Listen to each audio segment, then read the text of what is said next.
All right, ladies and gentlemen, welcome back to GEC Racing League for Season 9 in the NPC Cup Series. This is going to be an amazing season. Thank you all for showing up tonight. Thank you all for people that watched all last season and coming back for a new fresh season. And thank you all to the new people that are just tuning in. A lot of fresh drivers out on the track, but a lot of veterans out there as well. Darren Bruce in that number 39 looks like he's leading the pack in as far as the practice time anyway, but looking like a lot of fun. But yes, sir. It looks like tonight is going to be a dedication race to the late Kyle Busch. Every driver leaves a mark on the sport. Some win races, some win championships, and a select few build a legacy that inspires the next generation. Tonight, the GEC Racing League NPC Cup Series begins Season 9 by honoring one of the most accomplished competitors to ever climb behind the wheel. Two-time NASCAR Series champion, more than 60 Cup Series victories, countless trophies, unforgettable moments, and a career defined by determination, talent, and a relentless drive to win. Tonight, we celebrate the legacy of Kyle Busch, known to fans and competitors alike as Rowdy, and there is no better place than to do it than the World Center of Racing, Daytona International Speedway. 350 miles, a brand new season, a fresh championship battle, veterans looking to defend their place, new challengers looking to make their mark, and one field of drivers ready to begin the journey towards a Season 9 championship. Tonight, we honor the past. Tonight, we begin the future. Welcome to the Rowdy Legacy 350 here at Daytona. Thank you so much again for everybody that showed up tonight. My name is Jamie G, up in the booth as always. We also have up here tonight Joseph Barrow as soon as he can get in. And I'm here. Joseph is here. Joseph, how are we doing tonight? I am on the right side of the dirt, and I'm ready to kick it off, man. I'm ready for this race. I think it's going to be a really good one. We've added some really strong drivers this year. Got some big names returning. I'm excited to see how this goes, man. I really am. Yeah, one of the big names out there tonight, Barrow, Raymond Hanneman, two-time GEC NASCAR Cup Series champion, coming back to GEC for Season 9. Awesome to see him out on the track. He's back. It's going to be a great race. I'm super excited. Once again, Mama in the chat. Hey, Mama, good to see you again. Welcome to Season 9. Let's go, Garrett Caswell, as always. But yes, up in the booth also, we have Lake Range. Lake, how we doing tonight, buddy? Not too bad. How about yourself? Man, I'm just super excited for these guys to start the new season. As we see, they're about to start the qualifying round here in a moment. But man, it can't get any better than where we're at right now, man. I'll tell you, a lot of time has been dumped into going back into the new season. A lot of back end work. Sorry it took us so long to get out here, but man, it's just super great to be back out here again.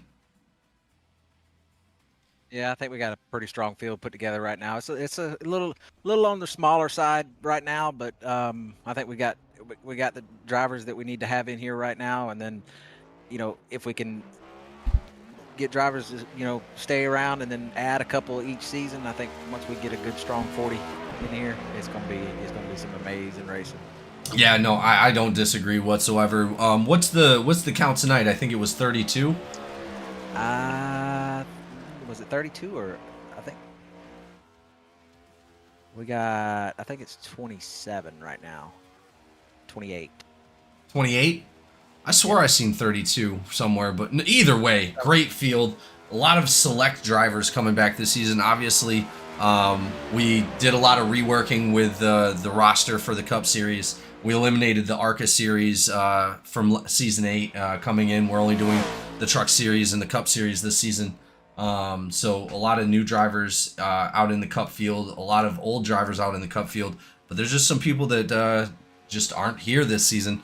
So we're really looking forward to see how these new competitors and old competitors compete together. Look at that beautiful 79 Rowdy car. That is awesome. That thing is awesome. But Had a yeah, couple good paints out there tonight. yeah, Between I did the see that. A car. Yeah, let's go take a look at Justin Harris's car real quick. Let's go ahead and get it zoomed in on that. Man, really, Forever Rowdy. Oh, just a beautiful car. Got that Skittles and the M&M going on. Just gives you chills to see these guys dedicated to honoring the legacy of the late great Kyle Busch. Just a hell of a competitor, and who all of us as drivers strive to be. Just you may have hated him on the track, but man, you can't hate you can't hate the best. You can't knock him off the track. You know what I mean? You had the right to not like him as a driver, but man, as a person, he was a really good person, really good dad, husband. Oh, and the people he helped out in all series, Exactly. all across NASCAR is just astronomical. As we've seen a lot of clips lately of, you know, some of the drivers coming out and just sharing how he impacted their lives was just an incredible watch. If you guys haven't watched any of that, please go out and check it out. Just a huge impact from, you know, somebody that has really taken racing to a whole nother level. Oh, absolutely.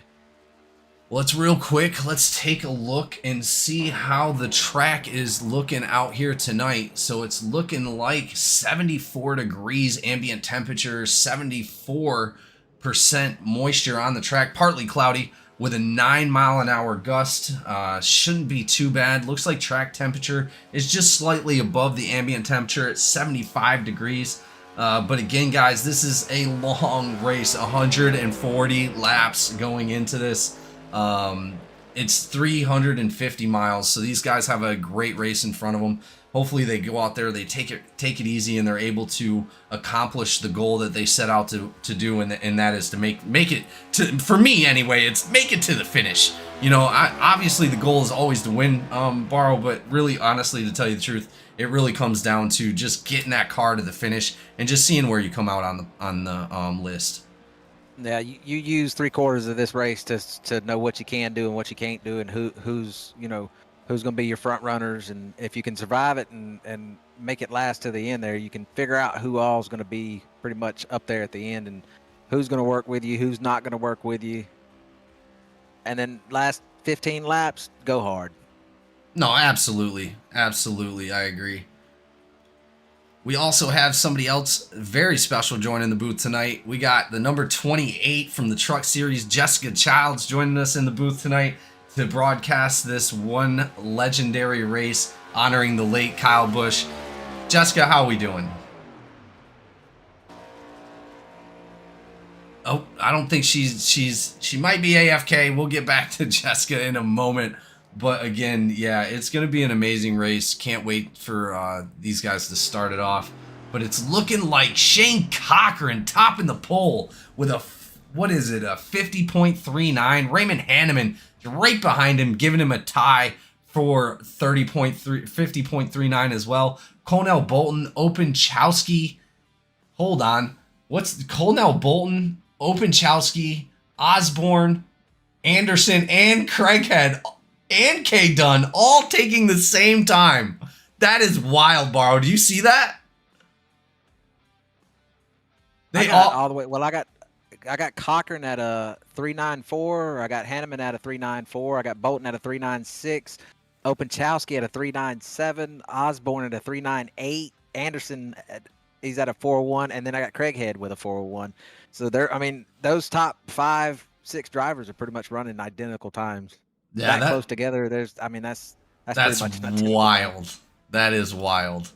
Well, these guys are jumping off the track, and you know what that means, ladies and gentlemen. We're going to go ahead and kick it off with our national anthem here at Daytona. Stay tuned for some great racing as soon as we return. Oh, say, can you see by the dawn's early light what so proudly we hailed at the twilight's last gleaming, whose brought stripes and bright stars through the perilous fight. Oh, the ramparts we watched were so gallantly streaming, and the rocket's red glare, the bombs bursting in air, gave proof through the night that our flag was still there. Oh, say does that star-spangled banner yet wave o'er the land of the free and the home of the brave.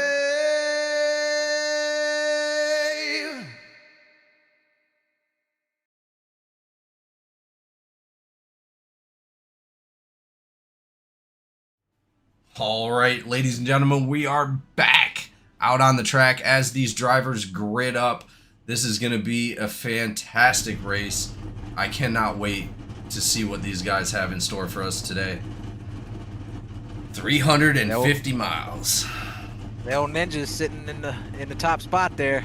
Yeah, I see that with our two-time champion sitting on his outside. That's going to be a hell of a restart.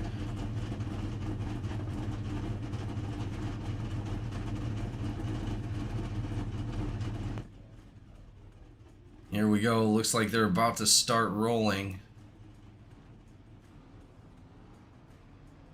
Man, it's weird sitting here watching these guys pull out on the track and me not be out there. I know, this is to be the first season that you haven't been out there. It's pretty crazy. How many seasons with GEC borrow? And this is your first one out of Cup? I've got the most races started in GEC at 9 seasons. Now, I did start in the truck. Legacy just came to the end. I'm racing in the truck, but I'm still getting my starts, but just not in Cup. But we are so happy to have you back in the trucks. I'm happy to be there. I'm just happy to be racing, that's all. Shout out from Tash to Raymond Hanneman, the number 85. I'm sure he loves the support. He's going to do great out here. I already know. It's all going to come down to patience. This is a patient race. This is going to be, don't push too hard. Don't shove people around. Make smart decisions moving up and down the track. I honestly, to tell you the truth, I'm riding towards the back most of the race just to stay out of the big stuff. But in all honesty, I really think these guys got their head on their shoulders today. They're going to be able to take it home. I'm super excited. Tash says, you know Raymond, free bird. Free bird. He'll be yelling in the ear in a minute over the radio. Oh, I'm sure. Yeah, definitely keep us updated with some chatter that's going on. Tonight we are going to throw an automatic yellow flag on lap 8 to honor Kyle Busch, and we'll go ahead and talk about a couple of his accomplishments and you know. Yeah, we are about to be green flag for season 9. Here we go. Green flag is out. It seems like just yesterday we started off with season 8, man. I'm just so excited to be here with everybody.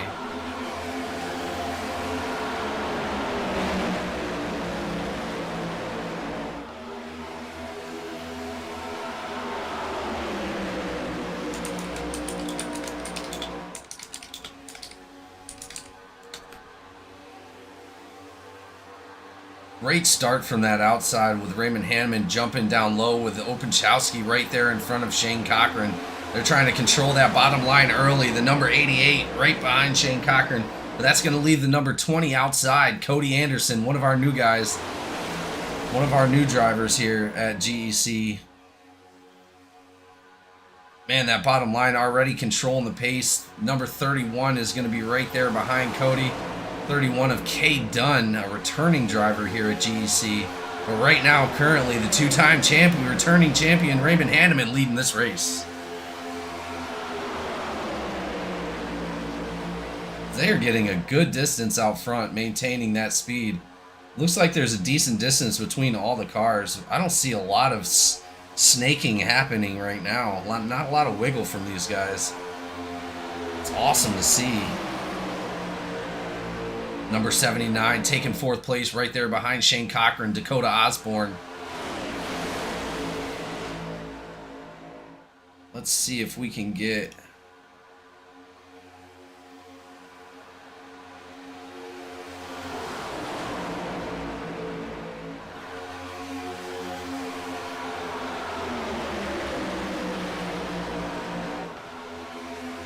Man, just a great turnout tonight, Barrow. Yeah.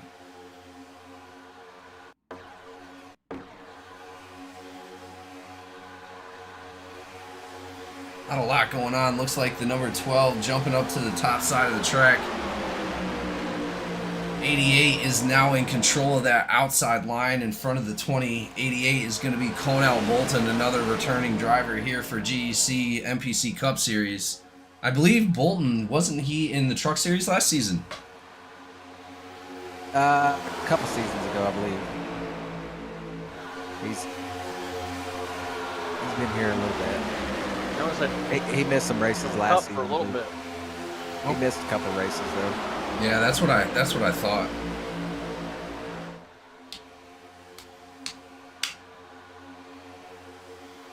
Man, these drivers with a great start here for the Rowdy 350.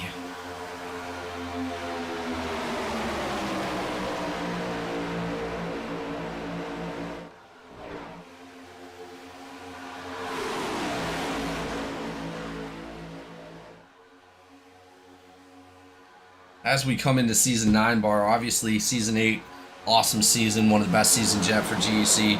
Do we have the same expectation for the Cup Series this season with you taking control, obviously, of the race control, or I'm sorry, race director spot away from Austin Swanson? Austin Swanson stepping back to do a little bit of race control. What are your expectations for this season? You know, it's pretty much the same. There's not a whole lot of stuff really going on with the cups, but it's just mainly we got to clean up the respect thing. You know what I mean? We got to have a little bit more respect on the track, and we'll get it. We'll get it back. You know, people show respect on the track. It makes it a lot more funner for everyone, not just for a select few. I'm sorry, man. I'm watching some things going on. Man, No, that left side is going ahead. you're good. That left side is going ahead a good bit now. Yeah, that top line's not really formed up with each other.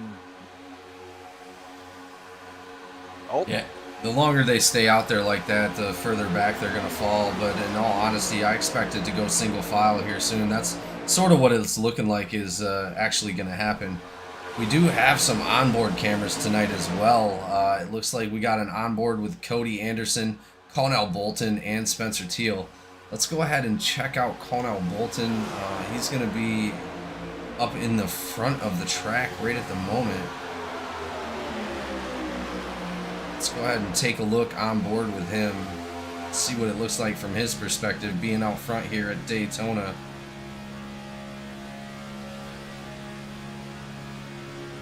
Just calm, cool, and collected coming out of Bolton, man. He's doing a great job already. Holding a nice steady line too. Oh yeah, and we didn't even do our normal pick tonight. Yeah, so we're gonna go ahead and take care of who's your pick. We'll go ahead and obviously, like I said, Jessica Childs is up here. Jessica, who do you got for tonight? Who's your pick? Oh, I was hoping you wouldn't put me first. You're at the top of the list. I can't help it. I think I'm gonna go with Garrett. Derek Caswell? That's Yeah. an amazing choice. Yeah, he's a pretty good driver. You know, I do a couple money races here and there with him, and he knows his stuff. Well, Garrett, like I said, Garrett's a great driver. He honestly, to tell you the truth, was in real contention last season to be able to take the whole championship. And I'll tell you, very consistent driver. A lot of the times he pushes really, really hard, and he's extremely fast. So I don't not expect him to be up front. And we got Mama, obviously, in the chat rooting for him. Yeah, we expect him to see what he's got tonight and throughout the season, especially the way he performed last season. I mean, just outstanding job from Shit. him. Oh, Got him. it's the lap 8 caution. Go ahead and do your thing.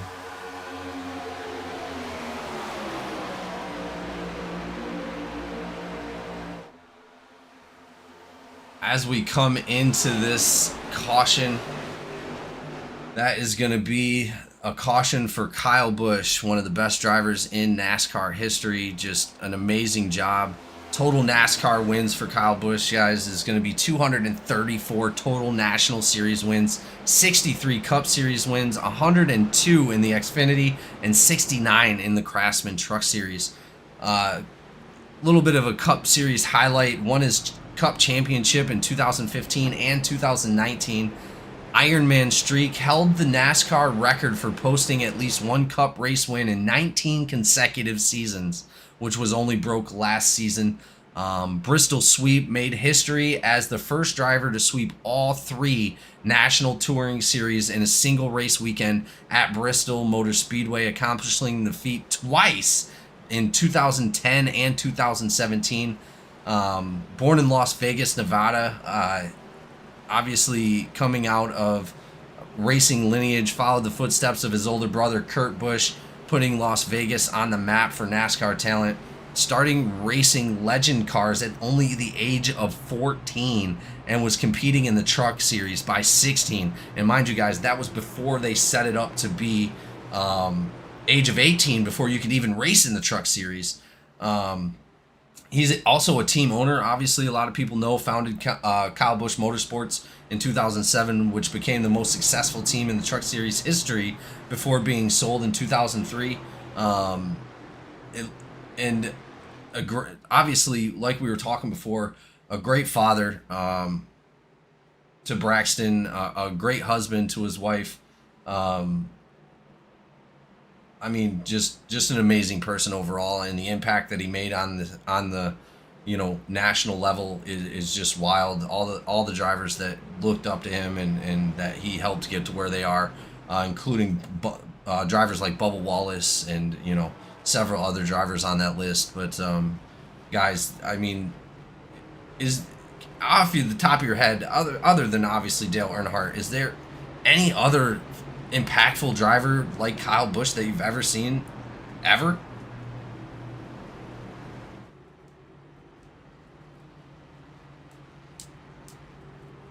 So this one's for you, Kyle. Thank you so much for all your effort and hard work that you put into this series and into everybody that you touched across all series, and even in off the track, on and off the track. So we really, really appreciate it, and you'll never be forgotten. Let's go ahead and go to one of the cars. It looks like the number 8, Justin Harris, had one of those dedicated cars tonight. Just an absolute beaut of a car. He did a great job. Whoever painted, if he painted it, great job. But whoever painted that car did a really amazing job blending all those in. Kyle Busch Motorsports on the back, got the M&Ms, the Skittles. I mean, they really blended it really, really well.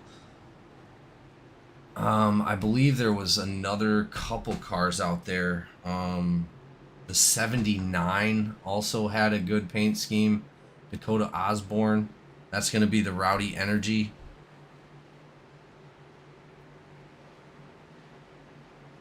Who else did we have out there, Borrow? Let's see. I know we had the 8. We had.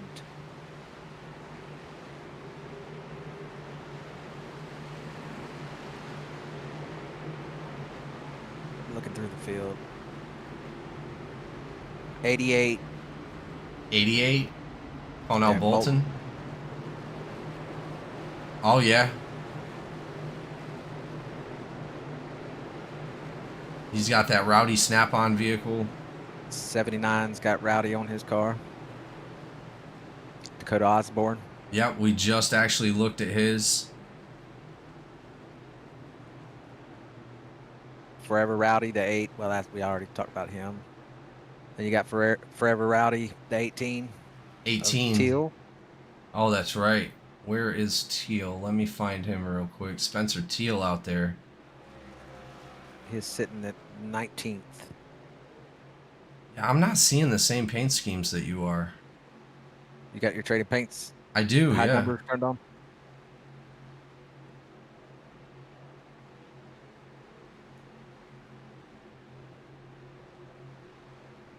Hide numbers inside of the iRacing settings, right?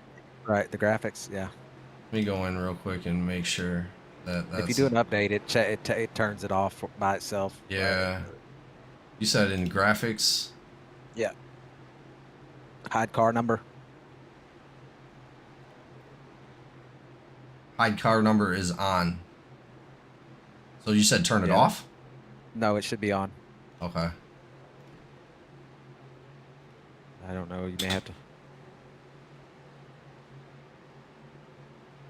Yeah, I'm not sure.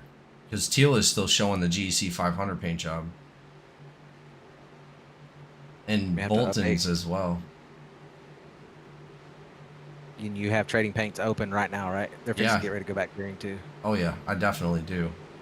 Well, either way, in memory of Kyle Busch, thank you so much, you guys, for staying tuned for this Kyle Busch caution.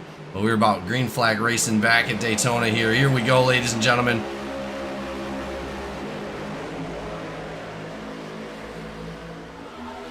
Number 88 and the 85 going to be pushing hard for that restart. 86 of Shane Cochran sitting behind that 88 of Cornell Bolton, but looks like the 17 right there, is that the one? That is the one. Cameron Craighead out there pushing Raymond Hanneman. That's a group I never thought I'd say. Oh, we got a little bit of a wiggle right there with the 87, contact with the one as they're coming around. Caution is not going to come out for that.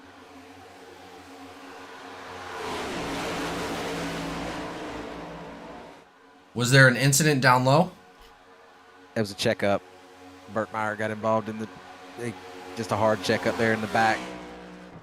I heard a driver call it out and then seen one spin off to the inside there, trying not to make contact, but it's a long race. He'll get it all back. You got 2 drivers right now falling off the pace. I think it's 2 teammates, Archuleta and Burtmeyer.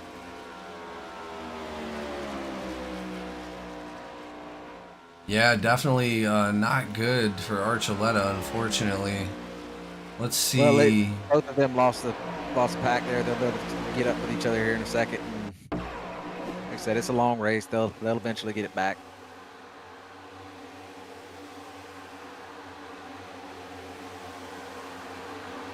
Oh, wow. Yeah, Archuleta goes sideways right there, 51. Or not, Burkmeyer goes sideways. Archuleta barely avoiding that, going down low, but they're both going to lose that pack, ladies and gentlemen. That is not good for them. But like Barrow said, it is going to be a long race. They are going to wind up getting those laps back. I am positive.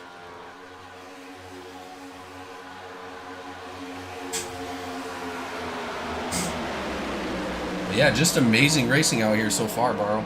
Super excited.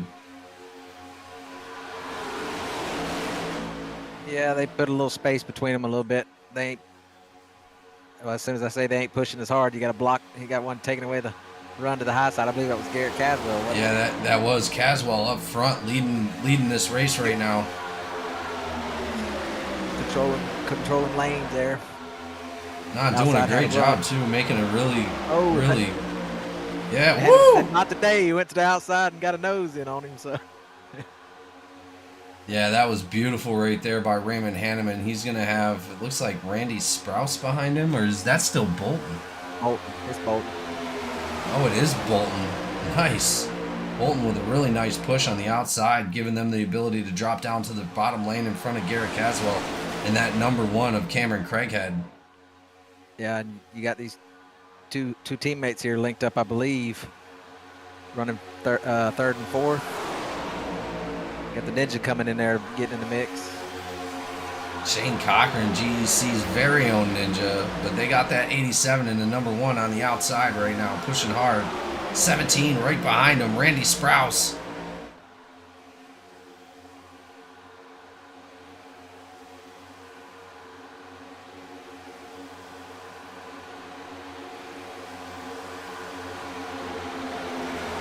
Oh, car down low. Oh, 17 of Randy Sprouse dropping out. Oh, that was close.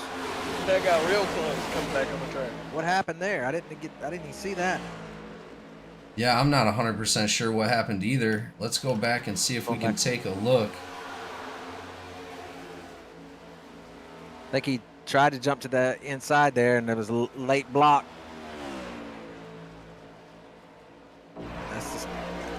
That's kind of the stuff I'm talking about right there. That's the stuff that's got to calm down a little bit. You know, if you're gonna throw a block, you got to throw it in time. You can't wait until a guy's got a nose on you and chop his nose off. That's not a good look.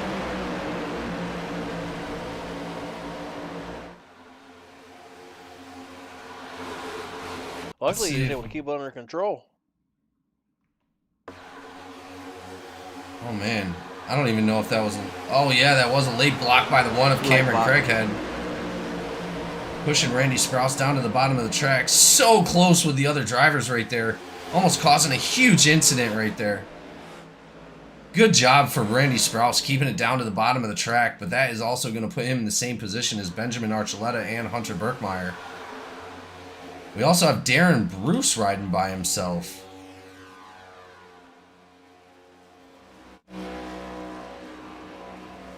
Hunter Birkmeyer and Benjamin Archuleta hooking up. That's going to be their best case scenario. Hopefully they can get with Randy Sprouse right up in front of them.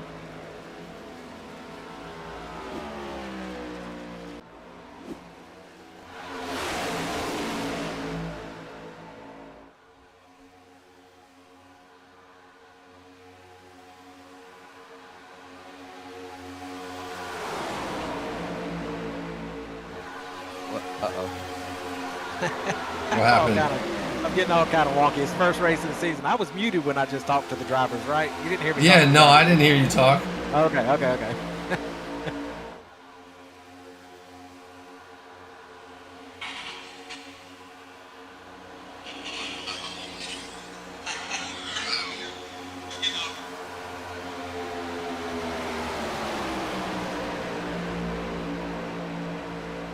Yeah, just incredible racing so far from the NPC Cup Series.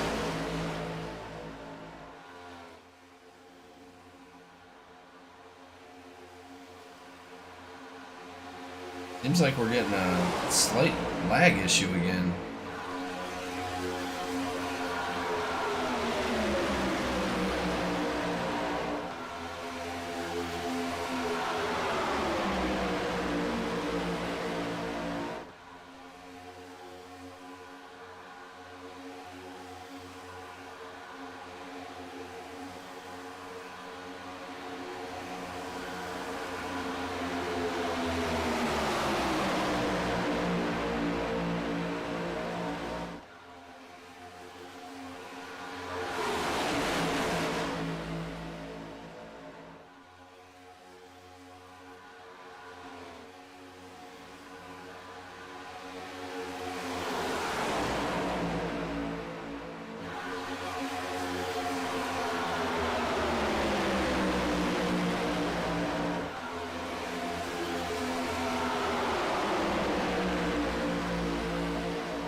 Wonder if Bruce is having some engine troubles. He's almost running about 10 to 15 miles an hour slower than pace.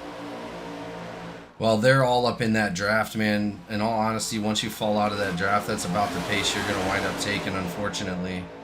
Yeah. But they're coming up on him now, I believe.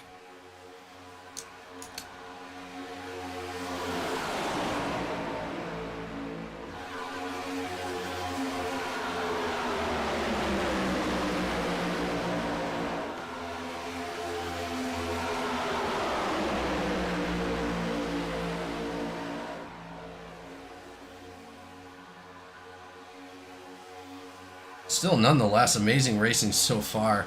Raymond Hammond still up in the lead right at the moment. Garrett Caswell is going to be in second. Cornell Bolton in third. Craighead in fourth. And Bryce Boyer making his first show up into the top 5. He was a 2-time champion last season, winning the ARCA championship and the truck championship in one season. Just absolutely incredible show out for him last season. Let's see what he can do for his first season in the Cup Series. That's a name I expect to be saying quite a bit, Barrow, this season. Yeah, he came up from trucks, and he's brought his team with him, so he's got plenty of teammates out there. He's got a full team, so they're all gonna be. You got him and I don't want to butcher his name, but Moutre. Yep, that's right. You said it good. They were. The whole team stacked, but those two right there were really pushing hard last season in the trucks, and I expect them to be doing the same in the Cup this season. No, same here. I really expect to see a show up from those guys. I can't believe how well they were doing last season as well. Even Moutre himself. Moutre won, 3 races, I believe, last season in the Cup Series, and even a couple, I believe, in the ARCA. Just an amazing turnout from those guys last season. The ALR. It is ALR, right? Yes. Yeah.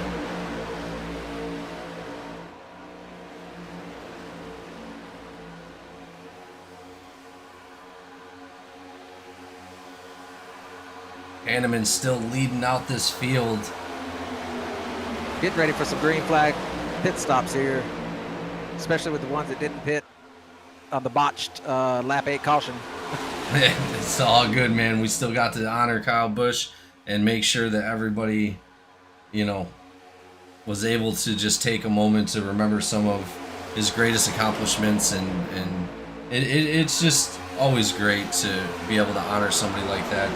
I just really wish he was still here to show us what the end of his legacy was going to look like. I mean, in all honesty, he had plans to obviously, he was still racing in the Cup Series, but he had plans to go down into the Truck Series with his son Braxton and run a truck with him for, I believe, a season with Spire Motorsports, and just unfortunate timing of his death, just wasn't able to get down there and run the truck with his son. But I believe, from what I heard, they are going to hold the number 8 and retire it until Braxton can get into the Cup Series. That's correct. They're retiring the 8 until Braxton moves up the Cup. Which is just an amazing thing for those guys to do.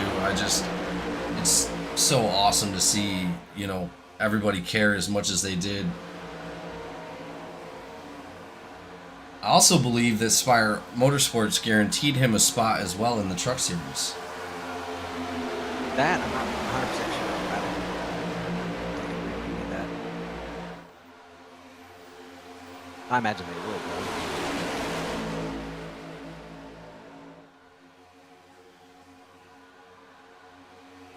Well, either way, we're coming into lap 26, 27, crossing the line. I think in the next lap or so, you'll probably start seeing quite a few guys coming in.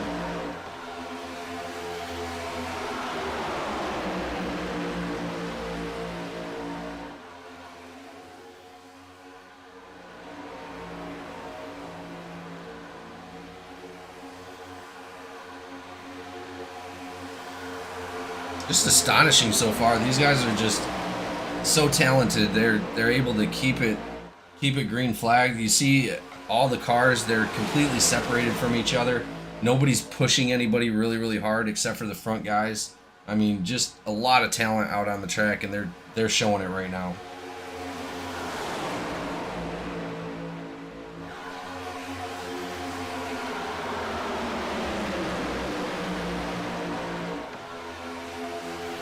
I hear a lot of chatter on the radio about what they're doing in the pits and who's taking what.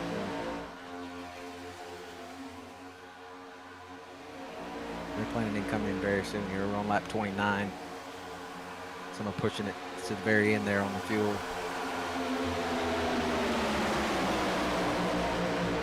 So now what do you prefer, Griffin? The Cup side of things or truck side of things?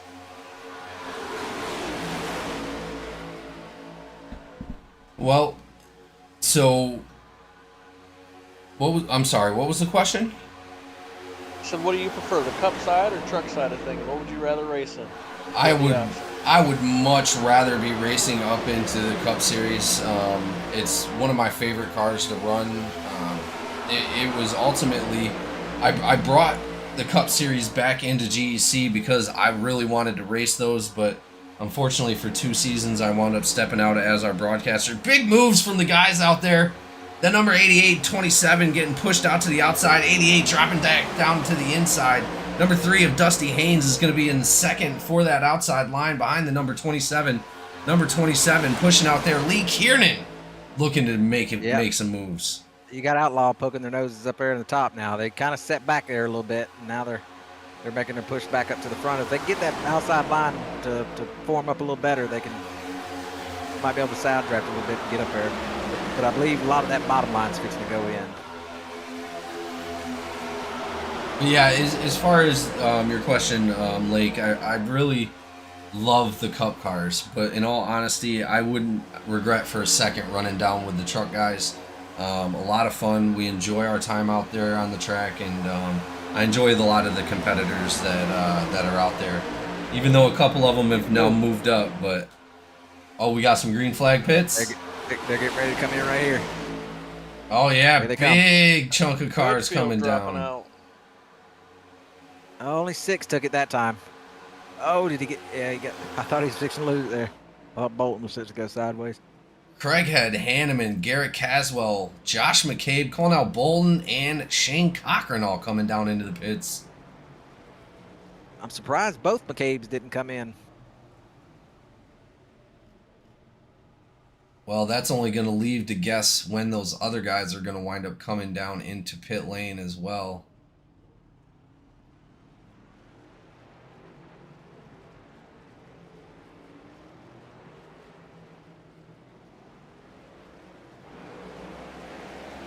Yeah, I'm kind of surprised right there with you. Usually the McCabe's are running together. I don't know if one of them may have been stuck on the high side and is not able to get down. Sometimes that does happen like that, but I imagine they'll form up when they need to. Well, it looks like Randy Sprouse, the number 17, pitting by himself, unfortunately.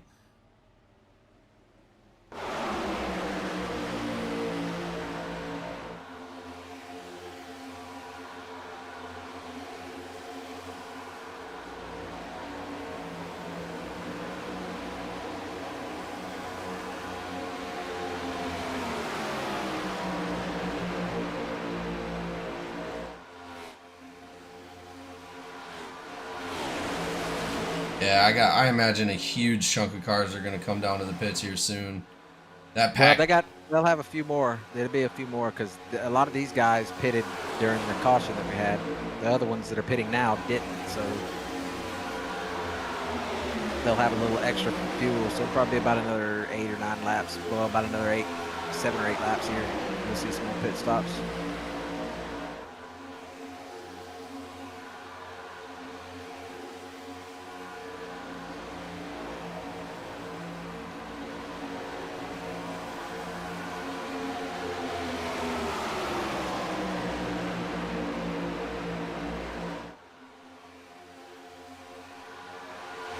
Dude, I got Burkmeyer talking now. He said he had 7 more laps, so. Yeah, that's going to put a huge stretch between the guys that did pit on that caution and the ones that didn't.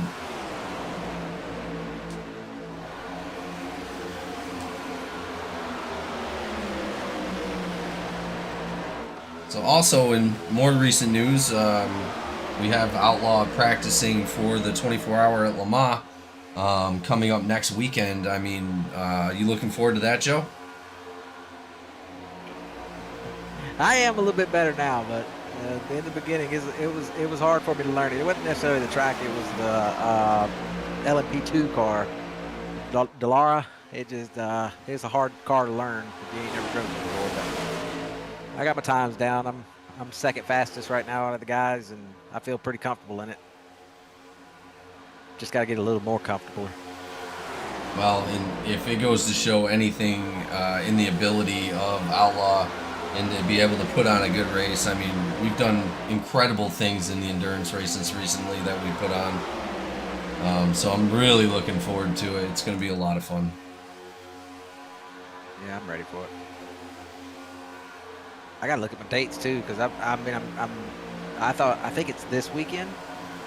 No, man racing. next weekend. Following weekend. Yeah, next weekend. June 6th. Is that Mason Arujo? I heard? That was a Ruho.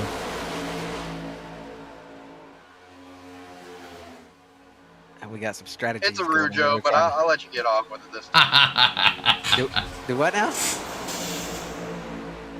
I didn't hear you. I said it's a rude joke, but I'll let you get off with it this time. That wasn't me. That was Leighton that said that.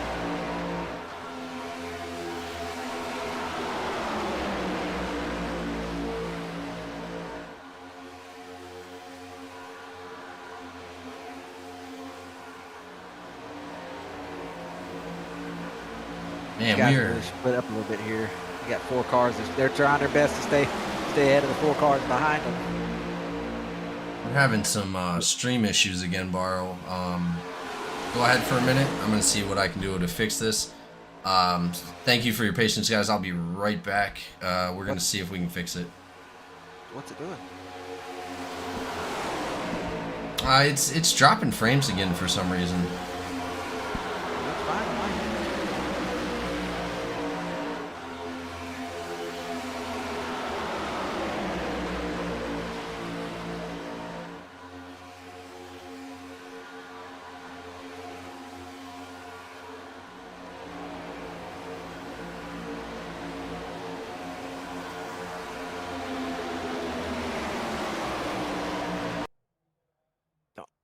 Don't.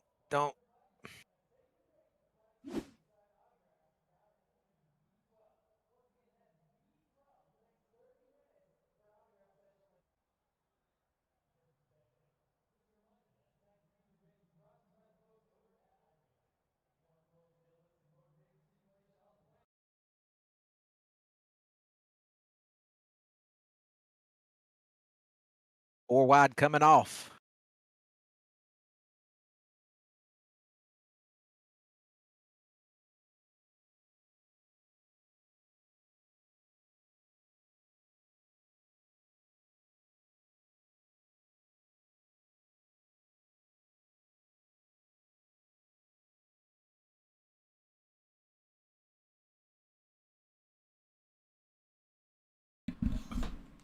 I do apologize for the pause there, guys, but we will be back up and live here in a moment. Some technical difficulties. Man, I don't know what the issue is. I don't. Maybe it's. I don't know, but I've been watching the broadcast and I haven't seen any issues with the broadcast.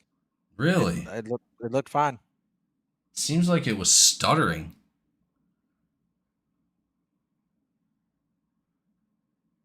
I'm not even sure why. I've checked the processes. Everything seems to be fine on the hardware end. Network It's a great looks to pit be stop okay. there. They were 5 wide coming in and then 4 wide going out. Of course, I missed one of the best pit stops, probably of all season. Man.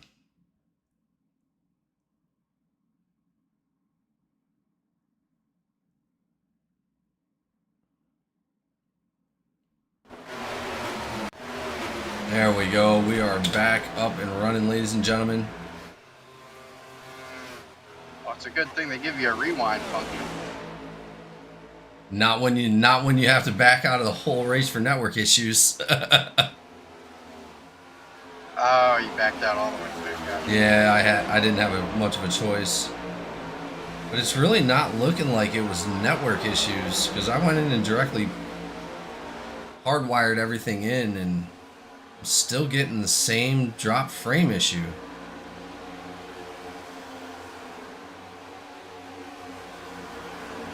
It seems like OBS is just giving problems.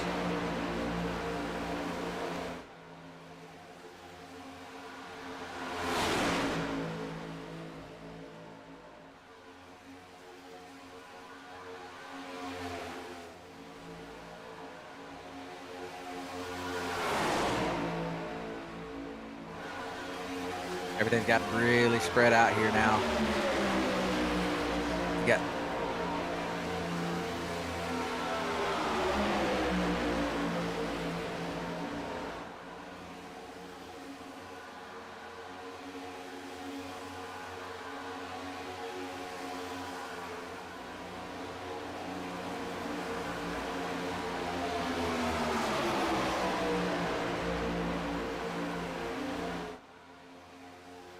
Yeah, it looks like to be stabilized a little bit, but yeah, doing a great job of Justin Openchowski sitting in the front right at the moment.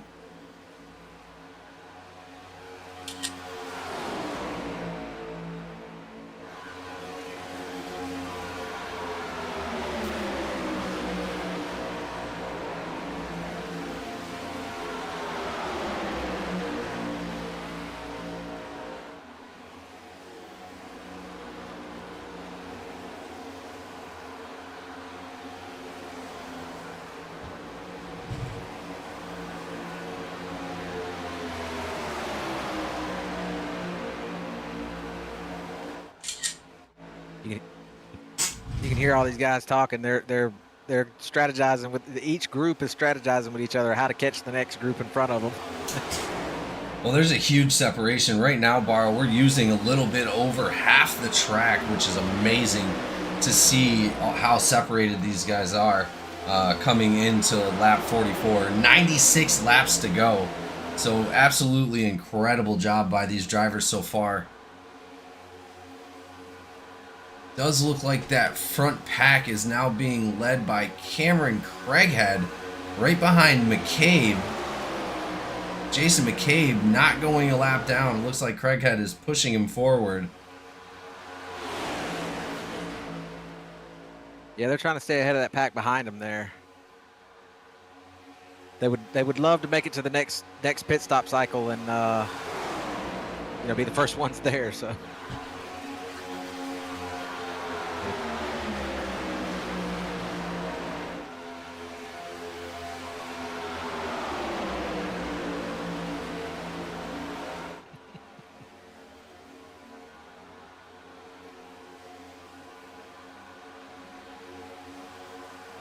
I will say, Craighead seems to be coming out swinging this season. Yeah, he is.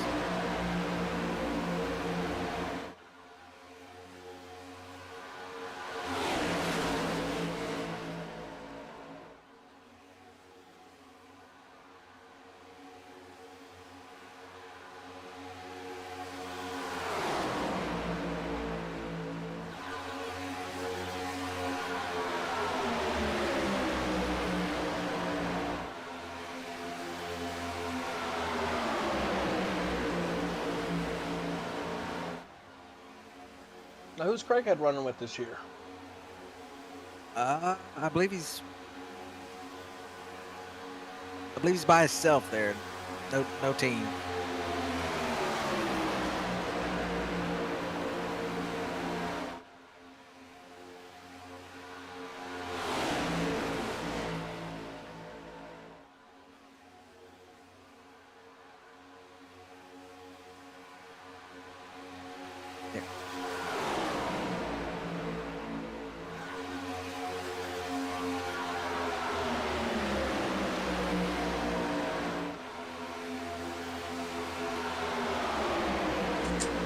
Gardner and them in that second pack there trying to hunt Hanneman and then down.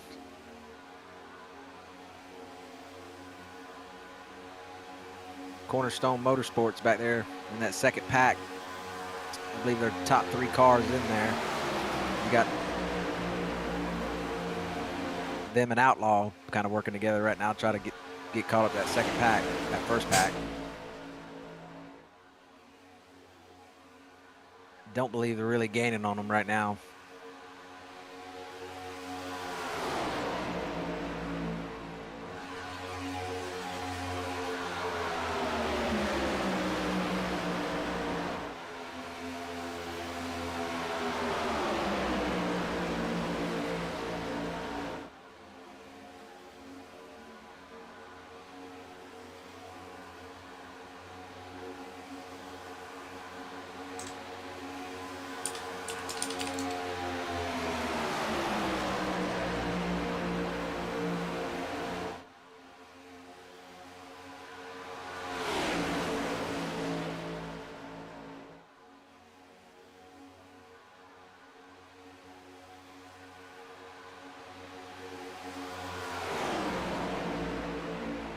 They might be catching them a little bit. I think they're edging up on him slowly. they are. They're a little bit formed up a little tighter than that front group up there. And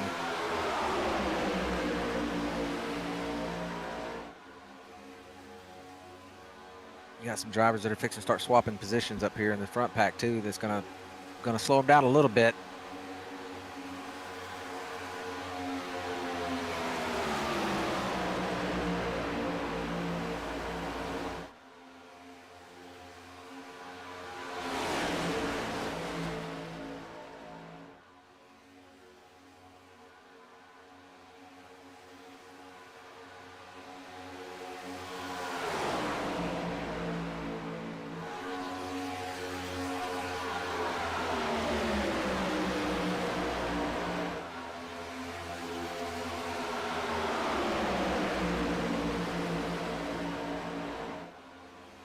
Jamie, you here?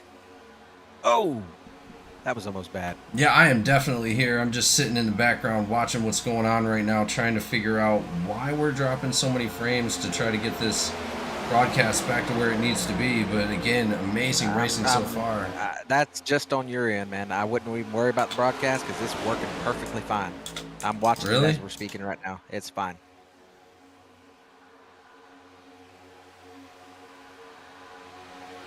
I don't see any stutters.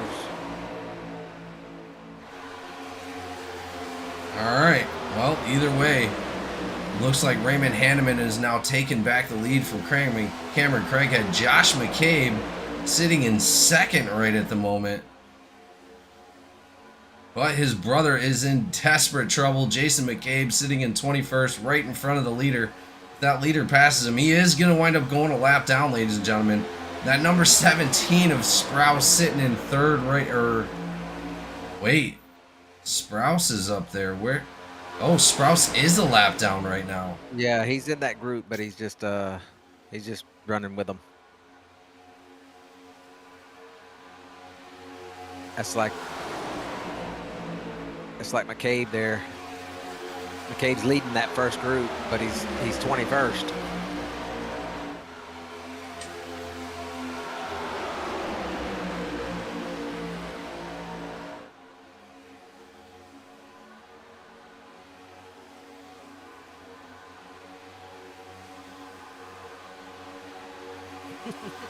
That's right.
Got Sprouse on the outside of him up here. That's battling to get his lap back.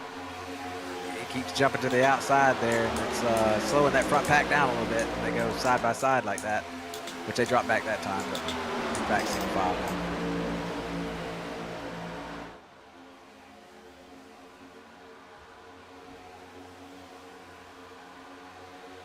Well, Raymond, two-time champion Raymond Hanneman still in charge of this race, ladies and gentlemen. Josh McCabe in second, Garrett Caswell sitting in third, Cameron Craighead in fourth, and Jeremy Gardner sitting in fifth place.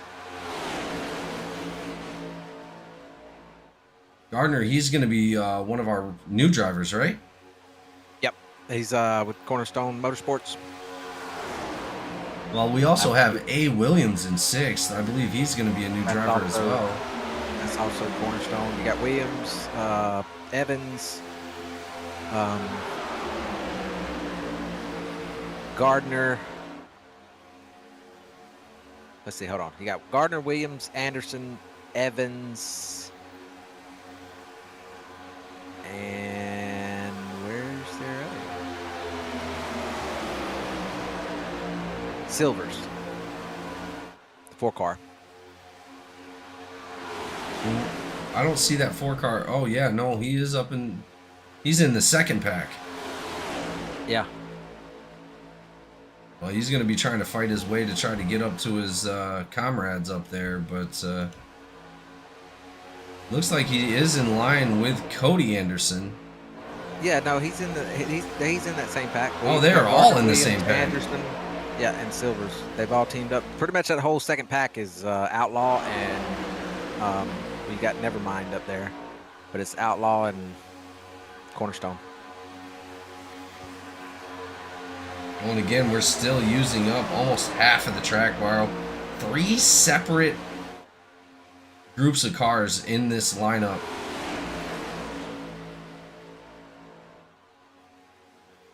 Looks like the 57 is in charge of the second lineup. Let's take a look. That's going to be Jeremy Gardner. The first one's led by the 85, which we already took a look at, and the third one's ran in charge of the 77 of Tyler Evans, another one of the new drivers here at GEC. Man, and I'll tell you, with all the returning drivers, GEC veterans, champions being out on the track, these new drivers are integrating really well. Yeah, like I said, I got a little picky this season, and I didn't want to open up the cup to just a whole bunch of, I didn't want to have 40 people in here and then have 20 regulars with 20 people we know nothing about. You know what I mean? It's not a jab at anyone. It's just I would rather slowly build it into something that we know the drivers, we know who's coming into cup. We don't have to really vet them too much because we've seen them race before, and a lot of these guys, once I talked with them and had a little meeting with them before the season, it seemed like it was going to be a good fit. So I sent them all invites, and here we are.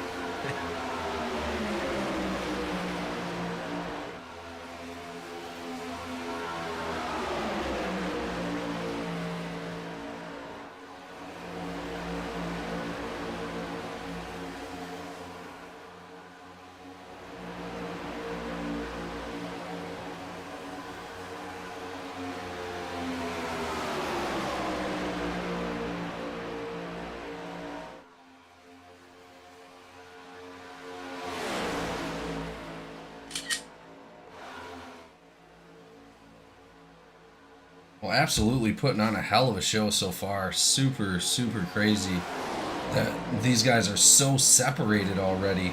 That green flag pit stop really threw a wrench into a lot of it. A lot of drivers. It was half the field pitted on the caution that we threw earlier, and then half didn't. So it kind of threw their laps off a little bit. But the longer the race goes on, the closer they'll probably wind up getting back together there. Similar pit strategies, fuel strategies.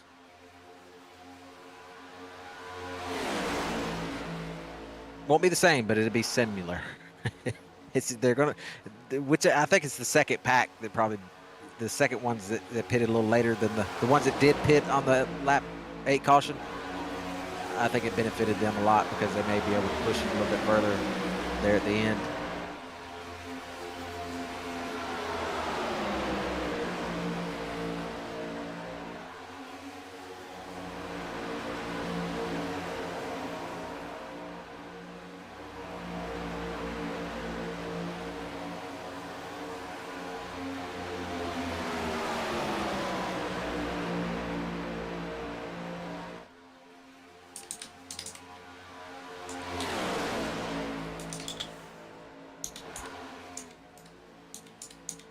Yeah, that second group's starting to catch up.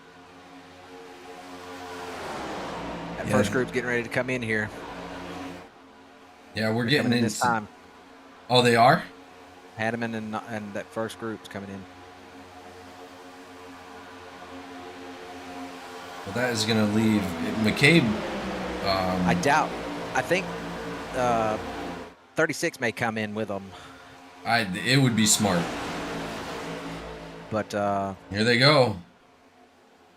Yeah, it looks like They're he's both definitely coming coming in. yeah, Both they're both coming in. McCabe's.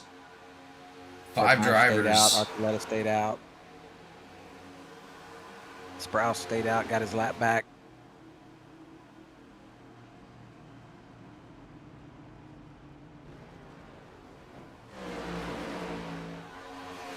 That puts Gardner in the lead there.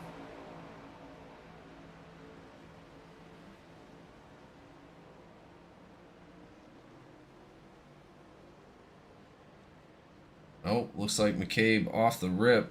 Comes out. He's going to beat Hanneman off of pit lane. 36 back out front. Got a lot fixing to come in pit road here. 17, 88, 77, 52, 9. Now that's going to be the second pack, right? Yep. See, this is where they're going to get back to same. They're getting closer to the same fuel strategy here as the cars that pitted earlier. Whoa, big pack coming in right there. Yeah, you're right. Looks like about 6 of them, 7 of them actually. Let's go ahead and take a look at some of the pit stop stats. This is really going to help.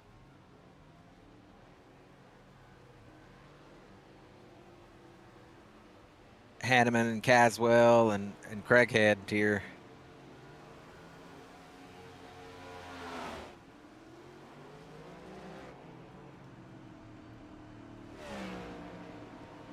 Well, and as these guys race it off of pit lane, yeah, now I'm starting to see those paint jobs of the 18.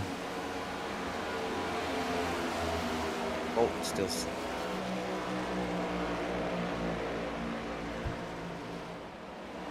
Bolt's kind of leaving the pits all by himself there. Yeah, I see that. I wonder what happened. I don't know. I don't know if he come in late or I don't think he got a penalty. No. Oh, he spun it on pit road. Oh, there was contact with the 44. Oh, with Moutre.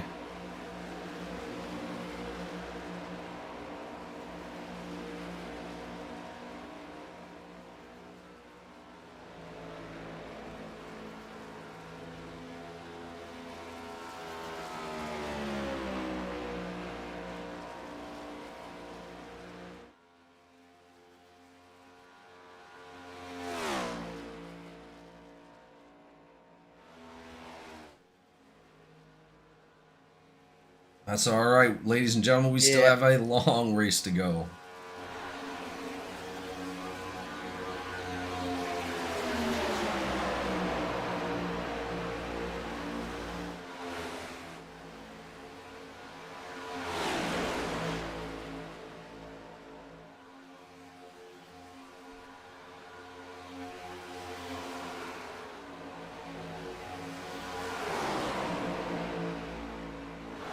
Looks like our top 5 currently: Jeremy Gardner, 13 of Williams, 20 of Cody Anderson, 11 of Children Marion, and 4 of James Silvers. A lot of those cornerstone guys up there.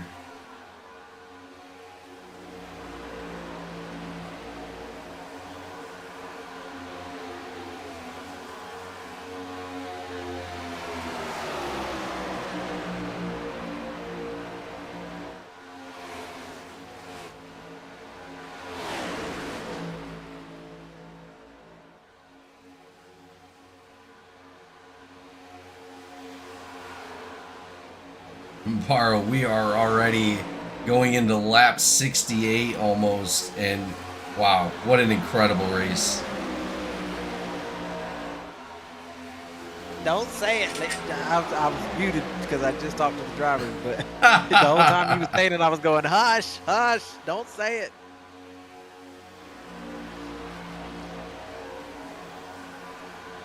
Got some, see Harris talking, getting ready to come in on lap, probably around lap 70.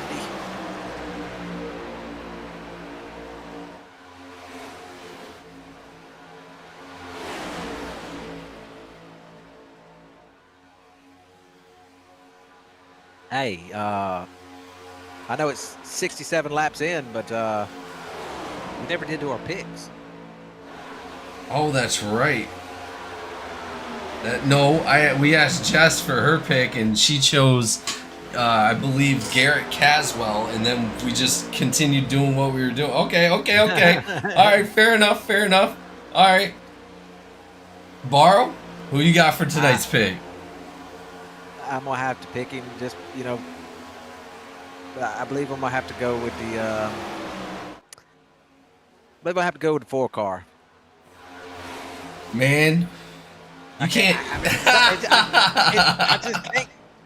I can't go against my number. You know what I mean? No, I understand. Oh, Huge pack coming in. 7 cars coming down the path. Jeremy Gardner, Cody Anderson, Williams, Harris, Marion, Silvers, Haynes, and Lee Kiernan all coming down to pit lane. That's going to put Justin Openchowski in the lead. But Justin Openchowski out there by himself right now, getting chased down by Raymond Hanneman in the second group. And they are closing fast. I'm Man. still gonna have to go with the McCabe brother. Don't know what it is, but I'm still sticking to my. Which one? Kiernan sat in the pits a little longer than expected there. You got Jason McCabe and Josh McCabe. I think I'm gonna have to go with Josh. Not a bad pick. Not a bad pick at all. He was closing the gap last season to our champion, and I'll tell you, Malone is not a slow person to be able to keep up with. And really, honestly, to tell you the truth, Josh started performing really well coming towards the end of the playoffs, winning his own couple races, actually, just doing phenomenally. So that is a great pick. You know, honestly, I'm gonna have to go. I'm gonna go with Justin Harris tonight. He's got a great paint job on that number 8. I mean, just a huge dedication to Kyle Busch, and I think that's gonna put luck on his side tonight. So I'm gonna go with the number 8 of Justin Harris. That's a strong pick. I agree. And up in the booth, as always, we got Austin Swanson joining us. Austin, how we doing tonight? Free bird. Free bird. I love it. Yeah. Get him started. We gotta have him yelling on the radio in a second. I know he's got So the ready. broadcast playing in the background. Oh, 100%. 100%. Hanneman back up to the lead after that pass of Justin Openchowski.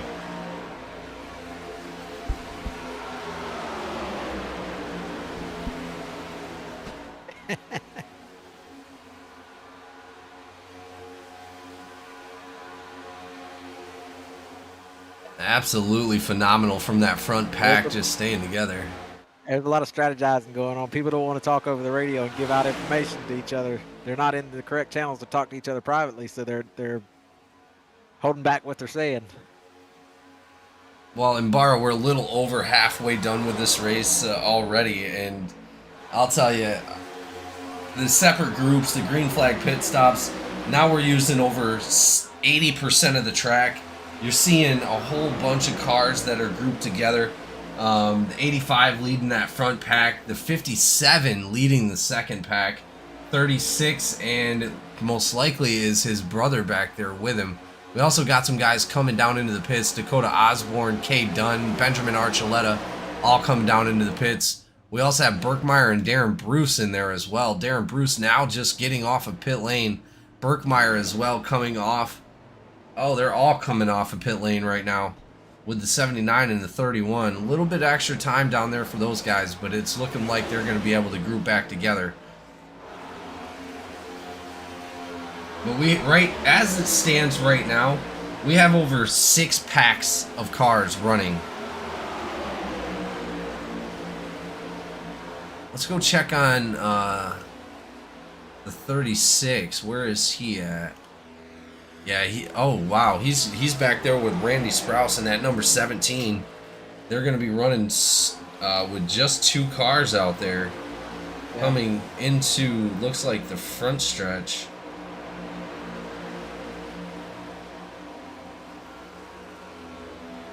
No, that is definitely the back stretch. I am losing my mind, coming into 3 and 4 right at the moment.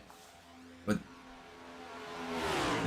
well, at least with 2 cars you can try to stay on the lead lap as long as, you know, something happens, but everything's been going pretty well.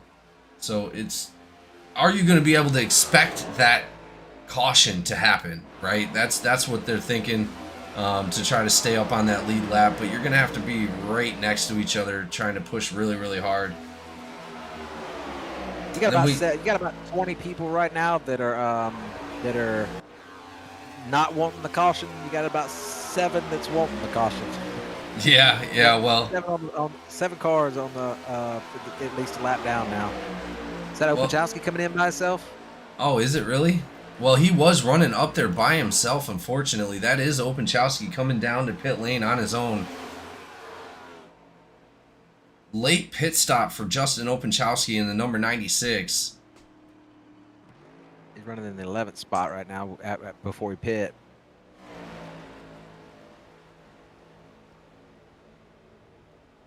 We got Hanneman, Caswell, Craighead, Gardner, Harris in the top 5 there right now. Yeah, just great work by that front pack staying together after the 2 green flag pit stops already.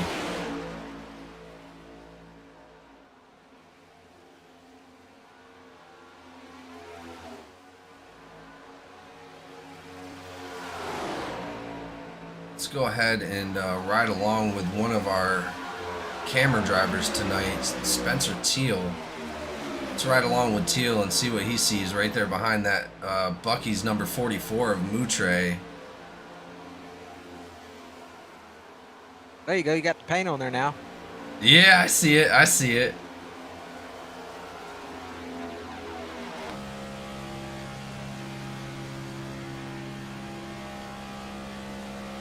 Spencer Teal, nice, calm, cool, and collected. They're going to be catching that car right up in front of him. Who is that? That's Justin Opachowski sitting in front of him.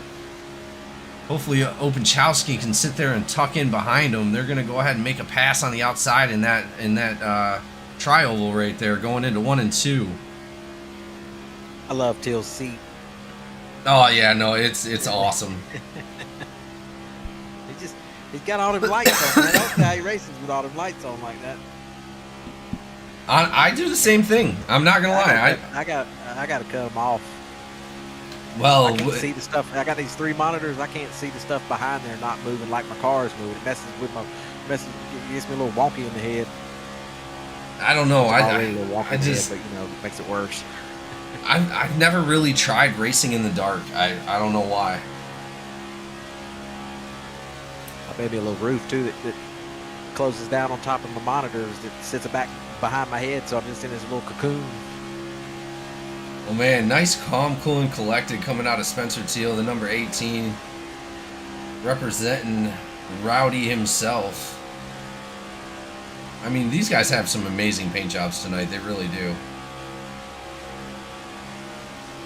I don't know about you, Barrow, but this is the first time in a while I've seen, you know, the drivers working together, not even team for team, just driver to driver working together to pass.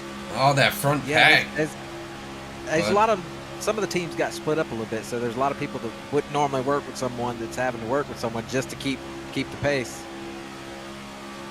Trying to keep those gaps separated because they want it separated. as we're sitting here watching, go ahead. Especially going 80 laps caution free right now, they want that separation. Oh yeah, absolutely, absolutely. Well, and that also leads into what I was about to say anyway, is that front pack just passing the number 4 of Moutre and Spencer Teal as we were watching. Front pack catching right up to him. A little bit of contact right there between the 44, giving him a nice little push up into the 1 of Craighead.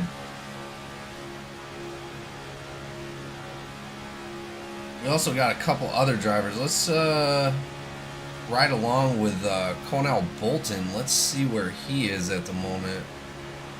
He's sitting in the complete dark. Yeah, I mean, you could barely see him in the background right there.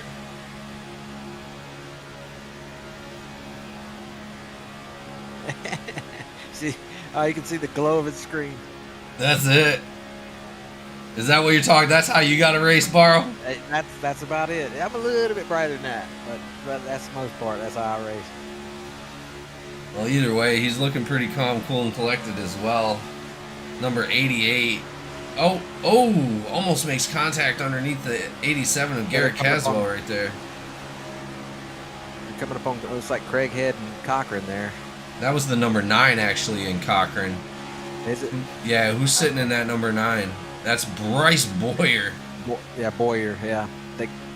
That's right. Craighead's behind Cochran now. Boyer's on that outside. Gonna probably tuck in here. Him and his teammates.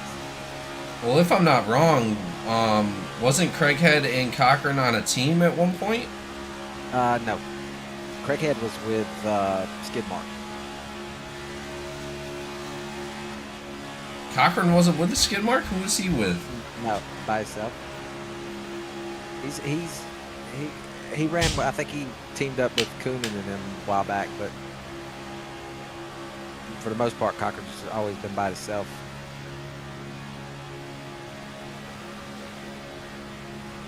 We also got Cody Anderson out there. Oh, there it is! Got one in the wall.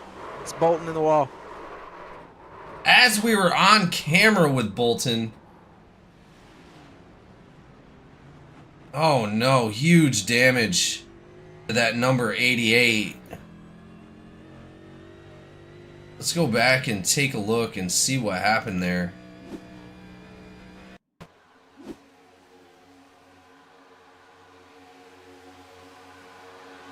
Yeah. Oh, who was that got under him? That was Bolton and Craighead. I don't think Bolton knew that Craighead was there, and Craighead kind of just came down on him. Oh man, huge damage to that number 88. He's definitely going to have to use a fast repair on that one.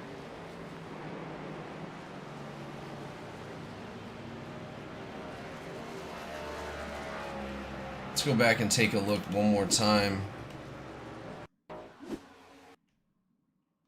See if we can get a better view of that. Yeah, it looks like Bolton just rolled high. He didn't realize it, but the one was already up underneath. That puts him sideways. No damage to the number 1. It looks like the only one that caught damage off that was the number 88. But he does have that fast repair in his pocket.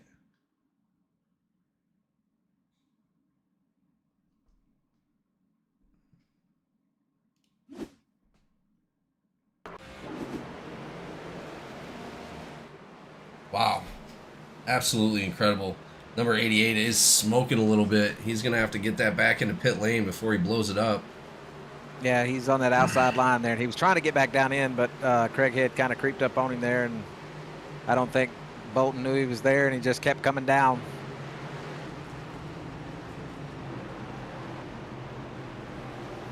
Well, it looks... I think an 88 at fault there. Yeah, I believe so. That his first of the night. Do what? Swanson, I'm sorry. Is that his first of the night? That's Yes. the first caution of the night. That's the first caution of the night. Other than the dedicated caution for Kyle Busch at lap 8, yeah, that's the first caution of the night. Wild. But it looks like Justin Opachowski, Spencer Teal, Shane Cochran, Bryce Boyer, Benjamin Archuleta, Ryan Moutre, Kyle Dunn, Dakota Osborne, Randy Sprouse, Hunter Berkmeyer, and Darren Bruce all showing a lap down.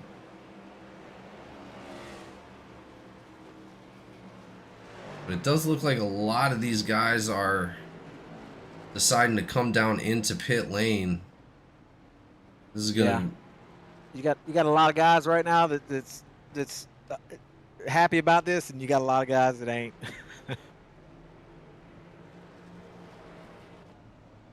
This will put a lot of people back on the same fuel strategy, you know, around the same laps.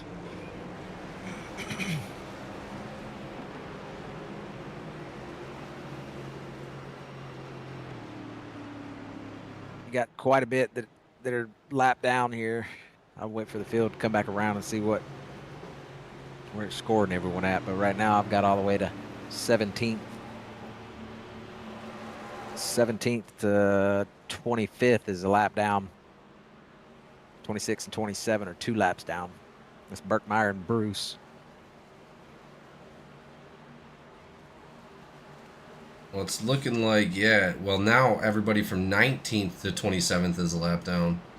Okay, so Spencer Teal, Shane Cochran, Cornell Bolton, Dakota Osborne, Ryan Moutre, Randy Sprouse, Bryce Boyer, and Hunter Berkmeyer. Oh, and Darren Bruce as well. All showing a lap down.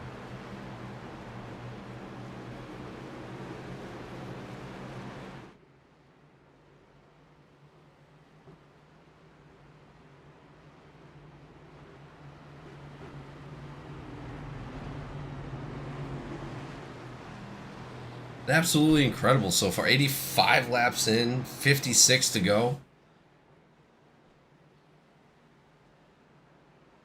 Ladies and gentlemen, thank you so much for being here. We're going to go ahead and take a break for a moment. We'll be right back after these commercial messages. And don't mind the Season 8 logo.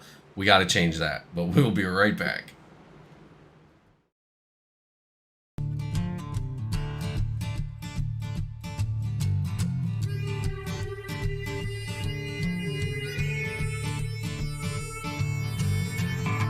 Going down and the rig is on. iRacing is where I belong. Discord's lit and the drivers are here. This is GEC, there's no room for fear.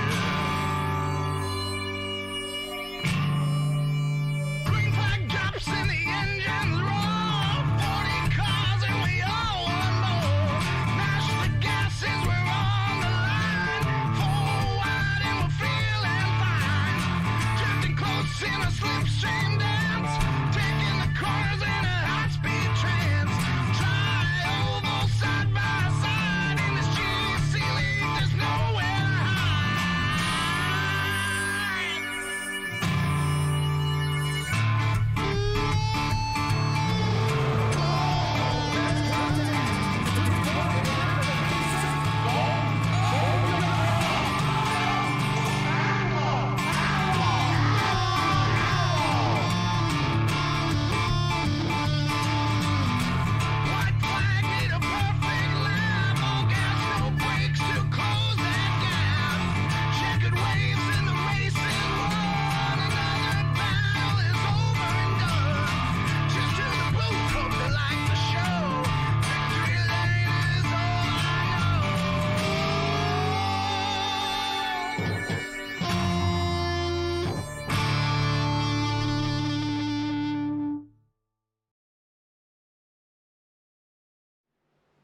All right, ladies and gentlemen, we're about to go back green flag racing here at Daytona for the Rowdy Legacy 350. Once again, thank you all for being here. We're going to start it off with Garrett Caswell, Raymond Hanneman. Green flag is out.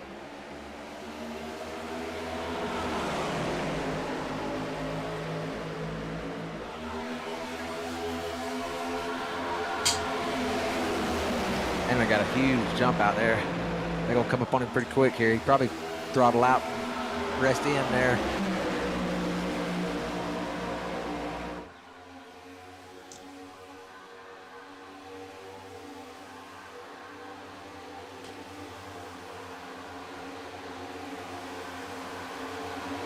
Oh my goodness.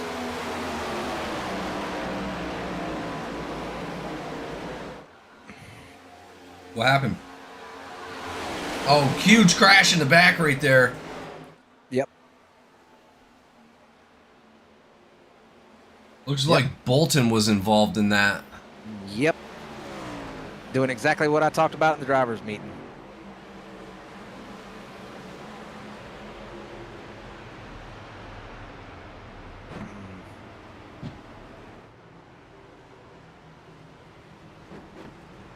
Darren Bruce just jumped to pits?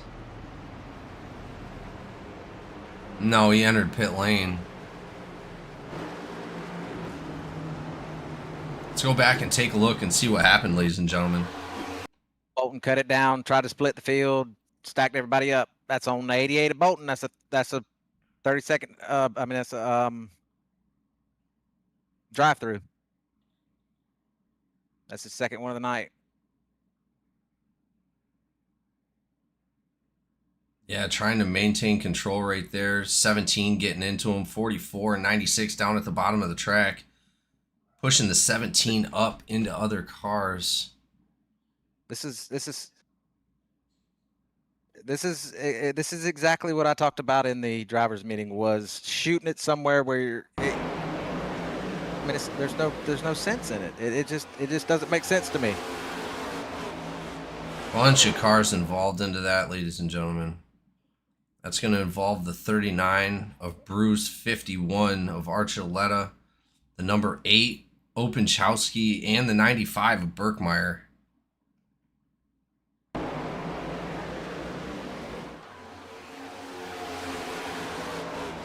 little bit of damage on the front of the 44 as well. I'm going to move up to race control real quick so we can talk about it. Yes, sir. Yep. He's got it. Never mind. Let's go back live again. Looks like a lot of drivers coming back down into pit lane. A few of those drivers are going to have to use some of those reserved fast repairs for the last 50 laps here at Daytona.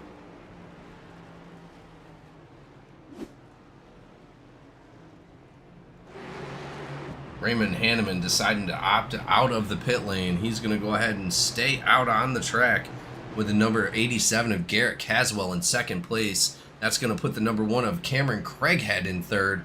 And it looks like A. Williams in the 13 is going to be in fourth. Dustin Haynes sitting in fifth.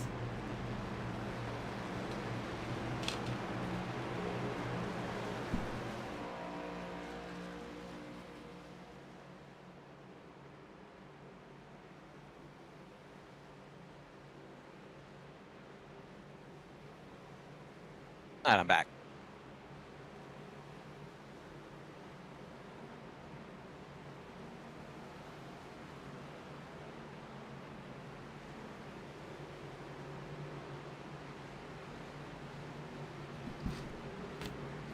Hope this ain't one of them cases where caution breeds cautions. So it's already bred one. Yeah, I'm hoping we're going to be able to get back to green flag racing. Out of 80 laps, man, they were killing it. So, and all this is going to take is everybody just to calm down a little bit and space out like they were before. That is exactly what caused that, is that the driver just wanted to get back to the front so fast that he couldn't wait, and he had to sling it down there in a lane that didn't have anybody else in it but him. Well, and it just creates mayhem, and that's what I talked about in the drivers' meeting, is you can't create mayhem on the track just to gain a position or two. Well, it looked like the lane didn't even exist, unfortunately. No, he shot it to the middle and tried to create it. It didn't work out for him.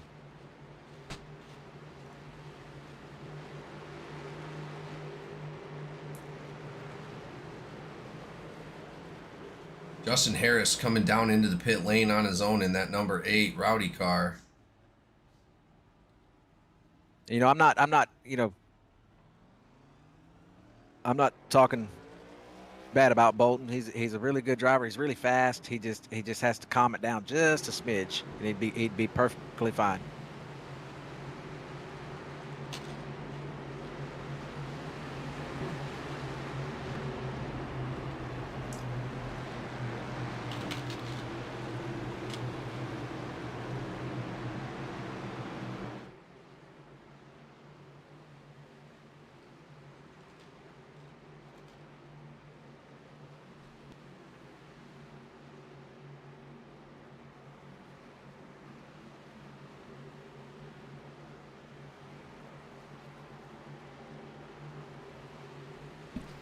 Well, either way, Bar, we are back double file. Lights are off the pace car. We're going to be going back green flag racing here after turns 3 and 4. Let's go ahead and take a look at the fastest 5 of the night right now. Ryan Moutre with a 46.88. Cornell Bolton with a 53. Oh, that's fastest right now. Oh, yeah, there we go. A. Williams with a 45.98. Cody Anderson out there with a 45.99. Jordan Marion with a 46 even. Tied with Darren Bruce 46 even. And Dusty Haynes 46 even. Almost all the fastest drivers in the top 10 right now.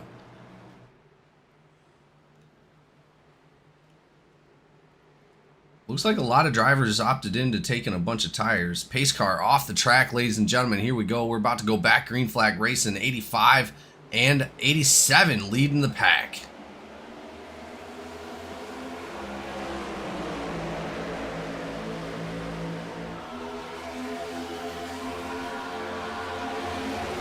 '85 with a massive jump on the field right there. That's going to leave it a disadvantage for him as that pack gains a little bit of speed. But the 87 looks like he's going to help him out. He's going to go ahead and get right up behind him, slowing the rest of that inside line down a little bit just to be able to push him up forward.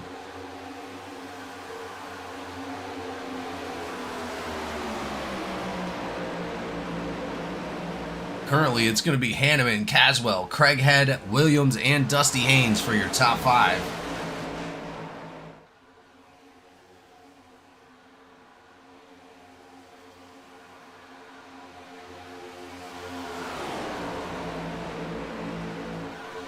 Huge line down at the bottom, getting a big advantage. That outside line just not able to get it together.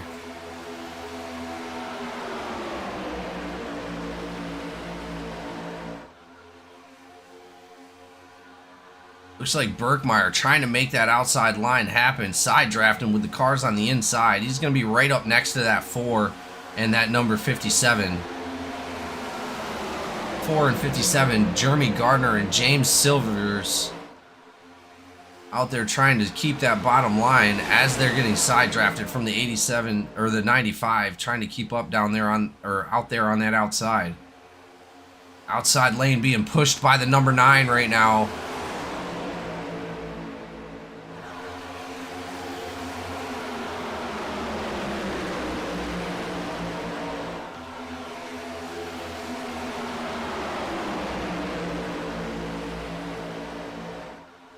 Number 9, Bryce Boyer, back on the lead lap. He's going to be placed in 21st right now. Actually, he is going to be a lap down still, but he's going to be up towards the front, pushing that outside line back up to the front. Number 1, Cameron Craighead jumping in front of the 95 to lead that outside line. Here we go, ladies and gentlemen. This race is back in action.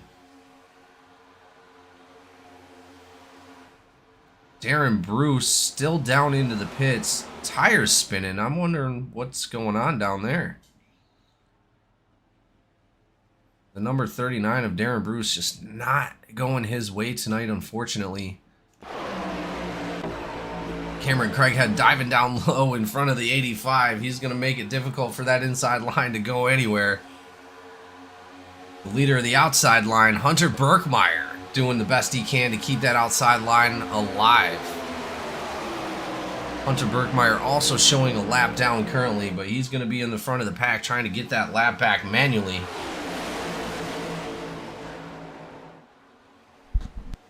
Oh, they're fanning out. Whoa, whoa, whoa, whoa, wow. How did that...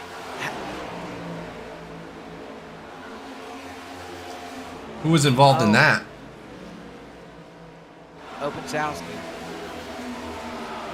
Go back and watch Opensowski coming out of 3 and 4. Oh, big damage on that 4. on that 96.